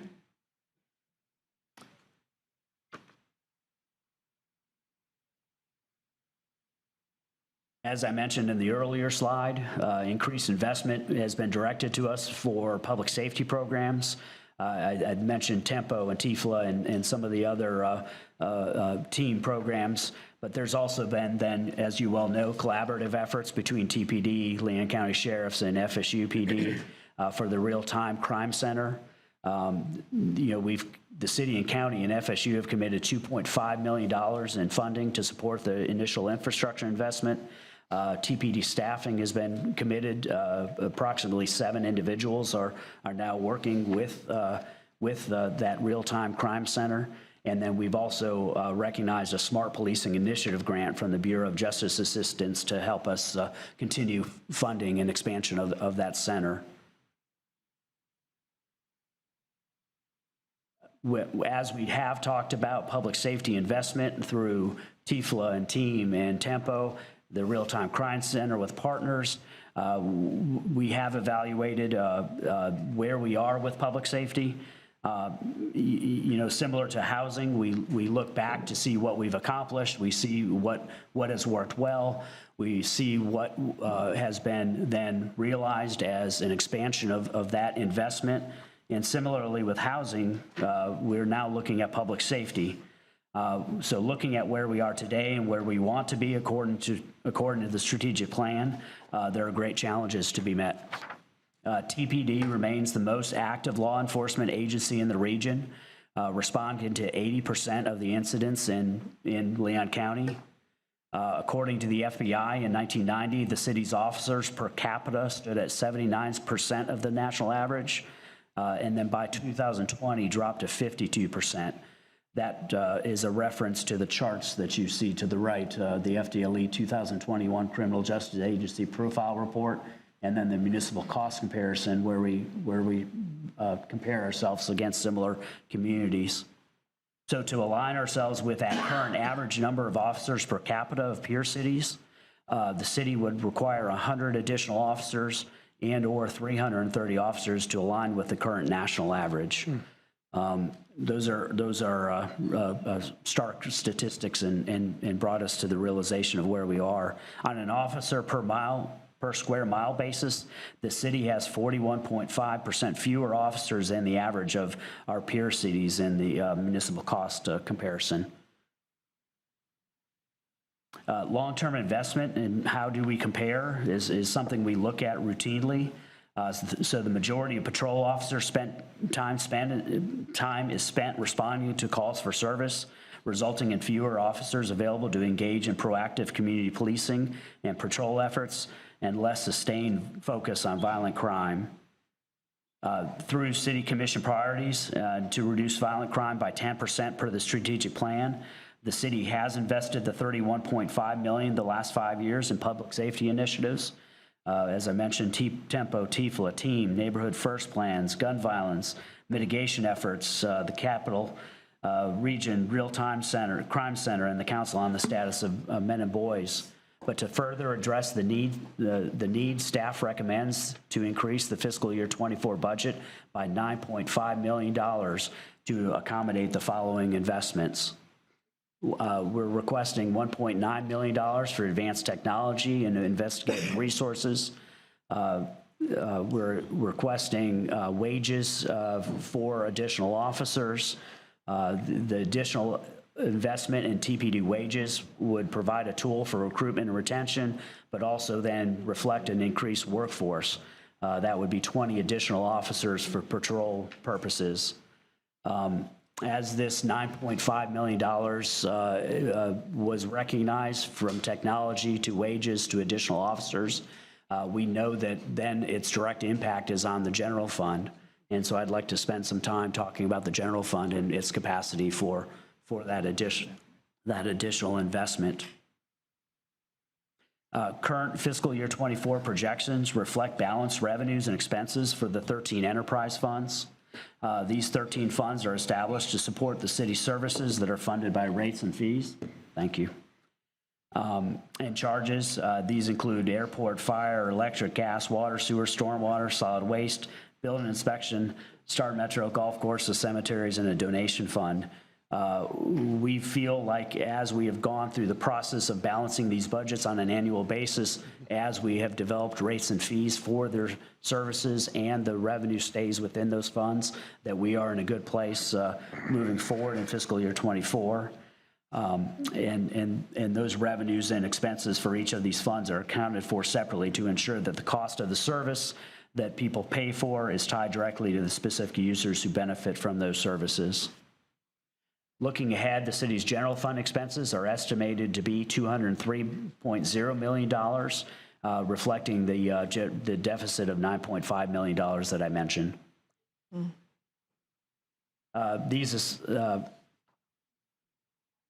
The city is a service organization. As I mentioned, Parks and Recreation and Neighborhood Affairs, public infrastructure, transit, housing, and policing are all paid for in the general fund. These general fund departments operate within the parameters of the more limited revenue sources and require cost effectiveness, fiscal responsibility, setting the bar high for innovative local government service among peers. Examples of this include Parks and Recreation and Neighborhood Affairs spends nearly half as much per acre as Pensacola's Park and Recreation in managing its parks and public spaces. Star Metro's operating expenses per revenue hour is $95 compared to an average of $107 for other cities in the municipal cost comparison. And then Housing and Community Relations, which I've spoken to, have incentivized approximately 3,000 affordable housing units. So given the accomplishments and impacts of these departments, the fiscal year 24 budget is consistent with existing levels of spending for all of the departments in the general fund, with the exception of TPD. These assumptions maintain existing spending and staffing levels in Parks and Recreation. They maintain the existing transfers. They continue the Commission's previously approved investments in housing efforts. The fiscal year 24 projections also then reflect an increase of 14% in TPD's budget. And I'd like to walk through a comparison slide that talks about each of these service areas. By your leadership, the city has made great strides towards fiscal year 24 bicentennial, where the strategic plan goals are directing us. We've seen operational success, unprecedented neighborhood investment, historic affordable housing programs, efficient and effective use of the resources at our disposal, and the general fund is where we have the pressures and we spend the most time monitoring the efficiencies for excellent service. What this chart shows is where we are maintaining service levels in Parks and Recreation, streets, sidewalks, and right-of-way maintenance, housing, resilience, and human services, and in transit. The fiscal year 24 is reflected in orange. The fiscal year 23 expenditures are reflected in blue. I'll point out the transit reflects the $7 million average investment that we've made into our transit system from the general fund. Transit itself is a $20 million operation, but we support it with the general fund transfer. Where we're seeing the gap is in public safety. The current $66 million budget is reflected in the fiscal year 23 bar chart there, with the $76 million public safety budget that we're recommending to address strategic plan goals in fiscal year 24.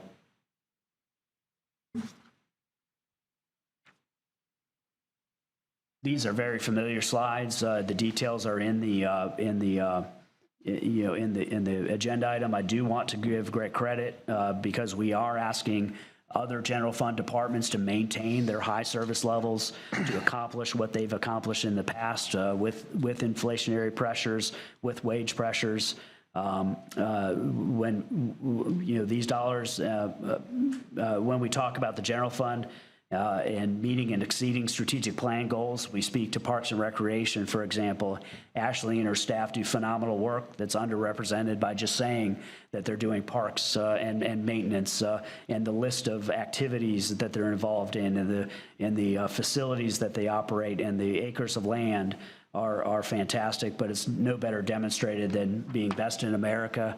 And then when surveyed, the community says this is both the most important service that we provide in the community. No different in public infrastructure, where Steve and his crews, or Reginald and his workforce, maintain 650 miles of street and more than 500 miles of sidewalks. As an example of their effort, moving from fiscal year 23 to 24, one of their challenges is the public infrastructure budget may increase by 4%. However, during the same period, the consumer price index saw an increase in asphalt costs of almost 19%. And so that's an increase from 227 per ton in March of 2019 to 296 per ton in March of 23. They've been able to accomplish the same amount of work and the same effort of work managing their budget well. Of course, Angela and her drivers and her staff, again, a great credit to their well-managed operation. 26% of their fare box, 26% of their revenues come from fare box recovery, which means the other 75% or 74% from grants and transfers. And that sounds pretty simple, except that it means that they have to remain eligible to the federal programs. They have to apply annually. I think you probably see it biweekly in the agenda items that they bring.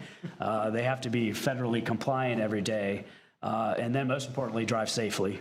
And again, we appreciate that when we make that investment from the general fund, that it's balanced out with grants and use of gas taxes.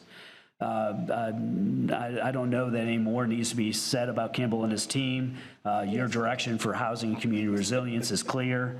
What I will say is that whenever we talk about applications for these grant programs, they go through training with everybody who comes, and they bring them up to a level to make sure that we're accountable for the dollars that are delivered to the community. They assist with eligibility for those programs. They coordinate thousands of hours of sweat equity, served us lunch at the Habitat for Humanity houses as we did the work to build 2 houses this year. And they just, again, coordinated with hundreds of partners, and they're constantly at the readiness for the next client to come in. These, I've included some graphs that are in the agenda item that represent the estimated affordable housing units in the pipeline, and compared them recently to the other MCC communities, and we far surpass their efforts. I want to give assurance that in police, in the general fund, we're maintaining a great level of service. As we entered the pandemic, we were making great strides with violent crime.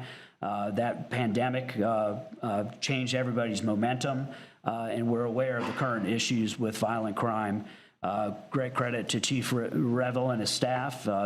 They have the department fully staffed these last few months and in this last 6 months. It takes a concerted effort to do that, because with every hire is a retirement. With every academy class, there's departures from that class where they go elsewhere. But they've managed with effective recruitment, with the compensation that was approved, to improve our ability to hire police officers.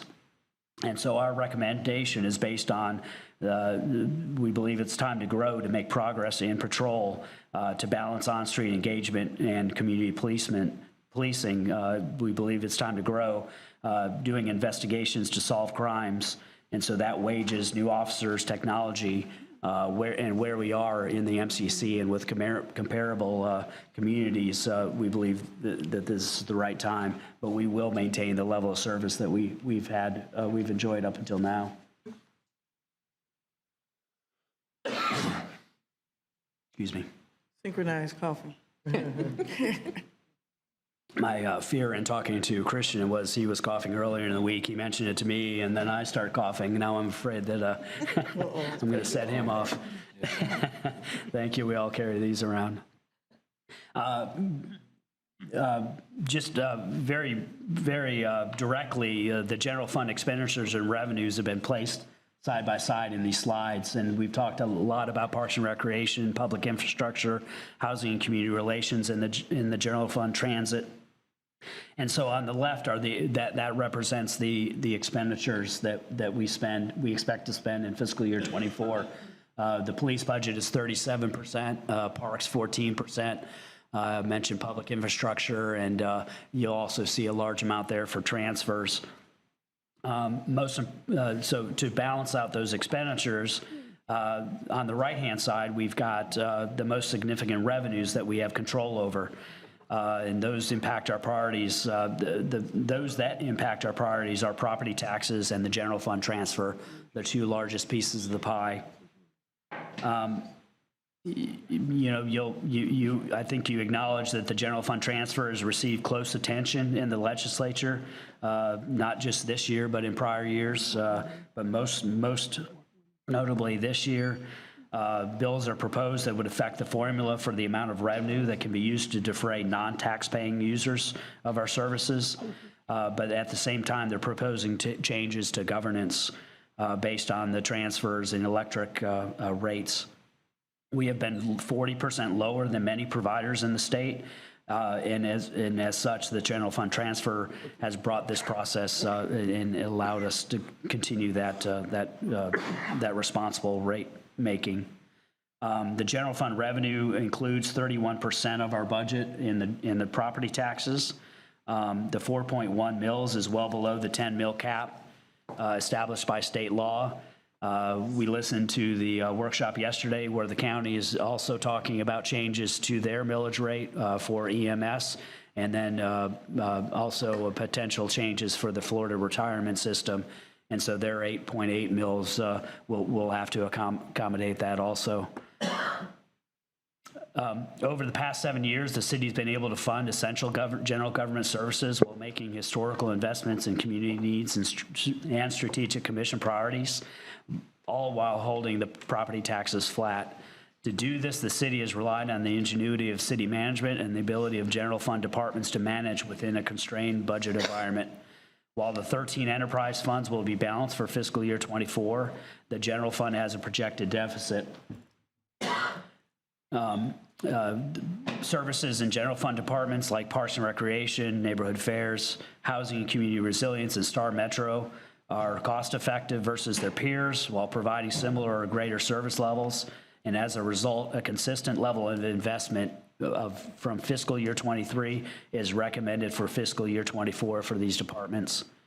The general fund provides the most essential municipal services and public safety wages, new officers and investigators, and modern technology is the cost driver of the deficit that we're discussing. The main resource of ad valorem taxes and utility transfers have been leveraged to accomplish these basic municipal services, plus many new programs directed by the strategic plan. At this time, expenditures necessary to achieve the commission's priorities outpace revenues in the general fund. The main contributor to the gap is the $9.5 million is public safety. In a typical year, the normal increase in TPD's budget would be about $2 million. What we're discussing is that difference of $7.5 million to address violent crime, to add to our millage rate approximately 0.62 mils.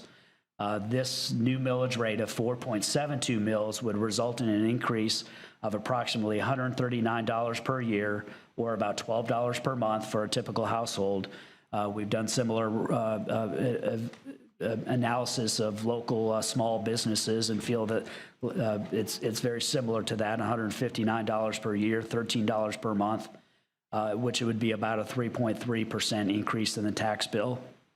As we've always referenced ourselves against other municipal cost comparison communities, we've done the same with this recommendation. What we're showing here is the fiscal year 23 municipal cost comparison with a millage rate of 4.72 mils. You'll notice the slight uptick in the property tax amounts that we pay. We would still be 60% below many of the other comparable communities, but still the lowest cost across all municipal services. As you well know, we've remained at 4.1 mils for the past 7 years, lowest among the other 20 communities. We feel that presenting what's potentially on the horizon, knowing that we have pressure points in violent crime, we recommend this approach to address it. We feel like we've lived within our means within all of the general fund departments, and in fact excel in many of the departments, and would ask for your consideration. As we move forward in this process, we have additional opportunities to discuss this and gain your direction and hear your preferences. The two more public meetings are planned in May and June to discuss this.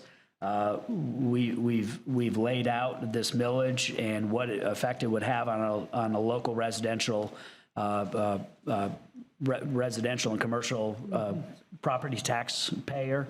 This will be updated as we receive information in June from the preliminary property evaluation received from the property appraiser.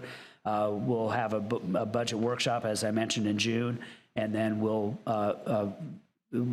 provide the certified property valuation or a recommended millage rate for the property appraiser to publish and advertise in July 1st, with 2 public hearings available for discussion in September.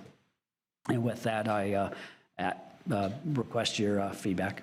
Robert, fantastic presentation. All right, colleagues, this is what I'd like to do. We're going to open it up for questions right now. When we're done with questions, and I'm going to go to the clerk, I believe we have 1 or 2 people that would like to speak on this item. After public comment, we're going to come back. I would like to go ahead and take care of the recommended motion in regards to the airport runway infrastructure, because I don't know how long we will need to spend on that, but of course we'll spend enough time as we can, and then we'll open it up for general discussion on the budget. With that, let's go to questions. Mayor Pro Tem. Robert, great job, team, everybody who played a part in this. I offered to get them some mechanical pencils today, so they wouldn't have to keep sharpening their pencils, but we'll see where that goes. My question is in regards to the recommended 0.62 tax increase for the first time in 7 years. And you said that the cost for a typical household, I guess, is $139. What's the value of the house that's based on? We look at Zillow as a common factor for looking across the state, multiple communities. We look at other websites to check Zillow to ensure that that's consistent. It's not out of range. The typical household that we're looking at in fiscal year 23 for the city is a $274,000 house. We assume an average exemption of the $50,000 rate, and then we also know that, and so $224,000 of that house would be taxable. We also know that there's a cap, so we've taken that into consideration. That annually, any home that has a homeowner's has as Save Our Homes protections would not increase more than 3%. And so that's in consideration when we look at the revenues that we could realize from the property taxes. So if my home is not valued at $275,000, then my increase could be considerably less. Yes, yes. That's what I wanted to make sure, because my house is not valued at $275,000. So I wanted to kind of put it into perspective for those who are listening, what we're talking about. And I think that it is important to note that we're just beginning to have these discussions, and that as I've said to folks who've talked to me personally, let's have the conversation first. Let's see what comes out of the workshop. Let's get a full presentation. We don't want to make a lot of wild assumptions, because we got a long ways to go. You know, from end of April to end of September, a lot of things can happen. You know, the legislature could just dump a boatload of money over here, and we won't have to do anything but just accept it. You know, the likelihood of that happening. But my point is, I'm trying to say to our community, let's just continue to talk, let's continue to work through this, and let's see where it goes. Right now, the recommendation is to have an increased millage of 0.62, from 4.1 millage to 4.62. 4.72 is where we're going. So that's an increase of 0.62. And based on the value of your home and your property, minus the homestead exemption, you know, it could be considerably less than what we have listed here. So I want us to continue to sharpen our pencils, get our mechanical pencils, and make sure that by the time we get to the end of September, we are at the absolute, you know, where we're least amount that we can get to for tax increase, because we do want to make sure that we have public safety. And we've seen the trends. We see what's happening based on the interventions that have been made. And so as we continue to try to make our communities safe, as some continue to do some things that's not making it safe, we've got to offset that as best we can. And looking at our comparative cities, all of us have probably visited many of these cities, and we see what's going on in some of those places. And I can't wait to get back to Tallahassee, because I know what we're doing here.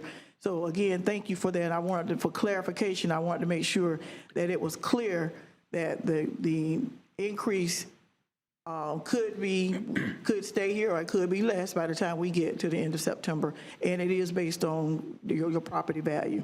So if your property is not valued at $275,000 or more, it could be a lot less. Thank you. Any other questions of Robert before we go to public comment? Just a Commissioner very quick Richardson. question.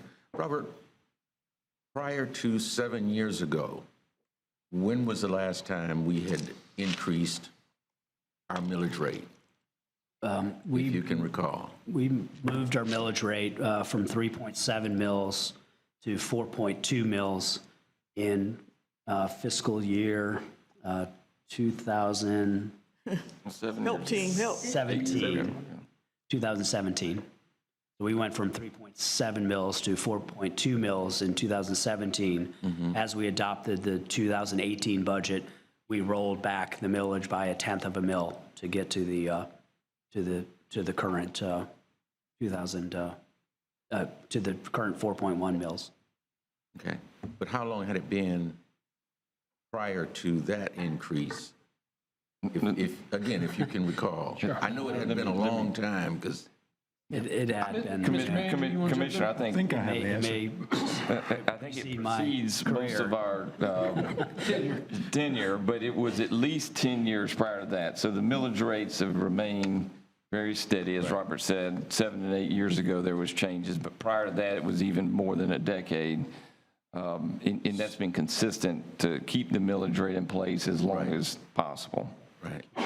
And so we're closing in on 20 years since we've raised the millage rate. If we do it this time, a second time, but just once. Yes. Now, in the last 20 years, that we've raised the millage rate. Yes. Okay. And I have been comfortable with that. The reporter called me the other day, and I told her, You know, I think most of the time that I've been on this commission, I've been the one that has made the motion to maintain that millage rate at the 4.1. And so I've held the line on property tax increases. I think our staff has done a tremendous job of living within their means. It's not like they have spent extravagantly on out-of-control wages and unnecessary equipment, or whatever the excuse might be. I think what we have seen here today is that our staff is doing a tremendous job with limited resources. And so I'm interested to see where we go from here, but certainly keeping an open mind at this point. And we'll be talking to people in the community to get their input based on what we have heard here this morning on where they think we ought to go. We know that violent crime is a tremendous issue in our community. It is the #1 priority in our strategic plan, and so we have to address it in an aggressive manner. And so we'll see where the community wants to go from there. Thank you, Mr. Mayor. Any other questions for Robert before we go to public comment? Okay, let's go to public comment. Mr. Clark. Mayor, excuse me. Our first speaker is Michael McLaughlin. And I don't think we have any who are speaking on your actual action item for the 2023 airport issue, but these will be Just comments on the budget for 2024. Of course. I saw him, I think, Mr. McLaughlin walk out. Is he still with us? Not seeing him, we have one other speaker. Step right on up, on the pro. You're it. I don't have a form yet, but we'll get Ms. Carl's. Great. Your name and address for the record, please, and the clerk will let you know when you're at 2.5 minutes. Thank you. My name is Yolanda Porchot. I live at 421 East Jennings Street. I'm really nervous, and I think that that's important because this is fear. And I'm not talking about the budget. I need to talk about my experience earlier. I would like a civil interaction when we come together for policymaking. I felt like I was hit the way we treated Porter, Jack Porter. I don't like it because it makes me feel like the minority's voice can't be heard. We can disagree, but be respectful. My heart was pumping so hard that felt violent. So as we're talking about putting hundreds of thousands of dollars to end violence, I felt violated because I wanted this young woman to be heard without interruption. And I think we have to raise the level of discourse.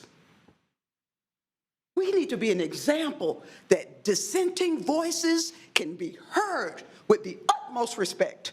I say this as a citizen, and I mean it. I want something different.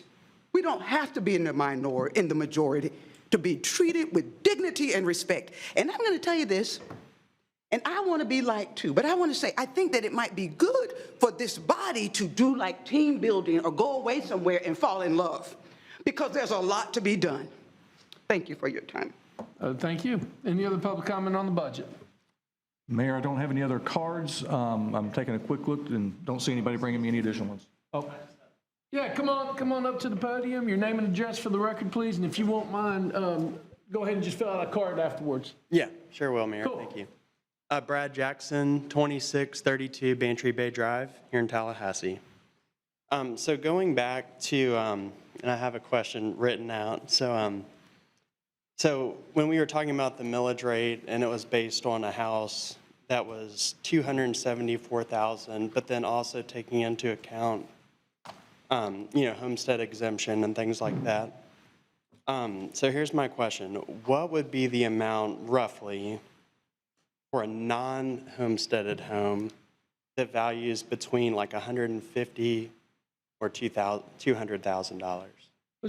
Let's Robert, can you do the quick math without any exemption? So $150,000 house. So with the millage rate as proposed, what would be the proposed taxes on that? I can do it. It's $90 a year on 150,000. That's pretty good. No, I'm certain that's right. Confirmed, Robert, so you're looking at about $90 a year. $90 a year. Okay. Yes, sir. Thank you so much. Yeah, absolutely. Thanks for coming out. Anybody else here that'd like to comment on the proposed budget? Let me remind the public and everybody that's watching that, again, this is the beginning, as Robert outlined, of a long process that will take place over the course of the next 5 months until the end of the fiscal year. We will obviously provide many more opportunities for the public to participate. We look forward to meeting with the public on the proposed budget. No hard decisions are made today. You're just looking for some informal direction. But what I would like to do, there is an ask from staff in regards to an amendment to the budget in regards to airport infrastructure and one runway. So move. Second. It's been properly moved by the Mayor Pro Tem, seconded by Commissioner Porter. Is everyone clear on the motion as staff recommended? Robert, for the record, one more time. Sure. We're asking that you approve an amendment to the aviation fund budget of $240,798 for project 223242, which encompasses runway 927 rehabilitation. Excellent. And that's in the current fiscal year budget. It's Yes. an amendment to the current fiscal year 23. budget. And Robert, just, Commissioner just for clarification, that money will in the future be restored to that account? Yes. From federal funding? Yes. Excellent. Excellent. The staff recommendation's been properly moved by the Mayor Pro Tem, seconded by Commissioner Porter. See no further discussion. All those in favor signify by saying aye. Aye. All those opposed? Passes unanimously, 5-0. Okay, let's just open it up and have a conversation. What do y'all think about what was proposed and where we are and where we're headed? Commissioner Matlow. Thank you, Mr. Mayor. You know, it was stated earlier that we haven't really raised the millage rate much in 20 years, but everybody's taxes have gone up almost every year, at least for the last 7 consecutive years. You know, I look at the tax bill I was paying in 2015 versus the tax bill that I'm paying now. It's $1,000, $1,200, $1,300 more. So, I mean, we can't say we haven't been raising taxes every year. We don't roll back the millage rate to match the amount that we're bringing in each year.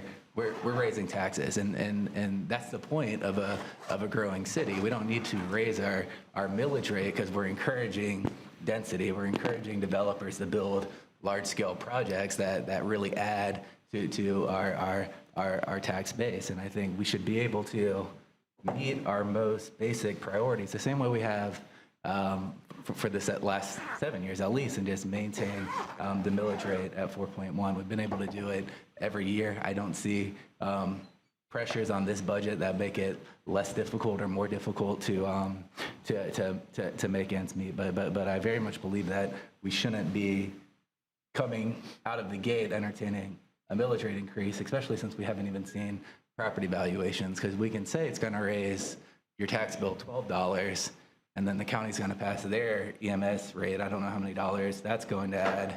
Most people, I imagine their property value is going to increase something this year. So that $12 becomes 15, becomes 20, 25. We don't know. And as the gentleman said earlier, if you live in a rental property, your landlord's not getting that $50,000 tax exemption. So that's just going to be passed through in your rental rate. Rental rates are already skyrocketing. And when we talk to tenants, we talk to landlords, their landlords are telling them, well, my tax bill keeps climbing. I have to add this 25. I have to add this 50. And the decision we make on this tax bill is going to directly impact people's rents. And as we're trying to keep rents down, we're trying to make housing more affordable, a millage rate increase will do more damage to everything we're trying to do than the work we could put in. So I move that we continue to work on the budget with maintaining the 4.1 mils. Second. There's a motion on the table and a second on the table to go ahead and establish the current millage rate, to hold the millage rate now, so that it's already out there. All right, discussion on the motion. All right, so no discussion. All those in favor, I am not going to support the motion on the table. I don't believe the definitive motion should be made at this point in the budget process. It is a fluid process, and so I will be respectfully voting against the motion. Mr. Mayor, Mayor Pro Tem. I too don't want to move prematurely on this as well. We all know that this is where we start as we go through the process, perhaps as we see more. Once we get more definitive information from the property appraiser's office about where things are, we can begin to look at, which is what I said earlier. We need to continue to just watch this. No one has said today that we're raising property taxes. It's recommended that we look at it. And I would say out of the gate right now, at the end of April, is where you want to have your worst case scenario. As we work towards, like I said, sharpening the pencils and making sure that we don't do anything that's not necessary. But I think to just at this point take any option off the table to even consider it, I think we need to start out here and work our way in instead of starting here and just staying here. If we end up here back at 4.1, I'm happy with that. But what I don't want to do is to handcuff staff in being able to see what's really going on out there. I think our real fight should have been across the street in regards to insurance, property insurance, because that too is costing rent to go up as well. And so I don't want to support it because I want to keep our option open. It doesn't hurt anything at this point. Nobody's sending out a tax bill. We're just looking at it. And I think that when you're just looking at it to see where we're going. And so I won't be supporting the motion either. All right. All those in, Mr. Mayor? Commissioner Richardson. Just to say that we have not raised taxes in the last 20 years. The valuation of property has increased over the last 20 years. Thereby, your property taxes have increased. But we have taken no action to raise taxes but once in the last 20 years. Of course, property values have increased. I've seen my property taxes go up because my property value has increased. But we have not taken action to increase property taxes but once in the last 20 years. I just wanted to make that clear. On point, Mr. Mayor. And can I, On point to the maker of the motion, Commissioner Matlow. Thank you, Ms. I just want to clarify, on Florida state law, if we don't roll back to keep the same amount that we collected the previous year, it is a tax increase. That's state law. I will be the referee on this, and you are both correct. By definition of the Republican legislature, Yes. if you do not roll back your millage rate, it is considered under state law a tax increase. Commissioner Matlow, you are correct. Commissioner Richardson, you are correct. There has been no movement on the millage rate except for once in the past 20 years. So, hey, everybody's right on that one. Commissioner Williams-Cox. Pro Tem. I wanted to clarify as well. I am not encouraging a tax increase. I am saying, let's take a look at where we're going and be prepared to do what we need to do by the end of September to make our city whole. So with that, there's a motion on the table to go ahead and establish right now a millage tax rate for the proposed budget at 4.12. All those in favor of the motion signify by saying aye. Aye. All those opposed? Aye. Motion fails on a 3-2 vote with the mayor pro tem, and Commissioner Richardson in dissent. So with that, I think it's easy to bring this in for a landing, Robert, that number one, great job on the presentation, and we certainly do appreciate it. I think that you have heard that we want to keep all options on the table, but reserve the right, obviously, of where we will finally end on a millage rate.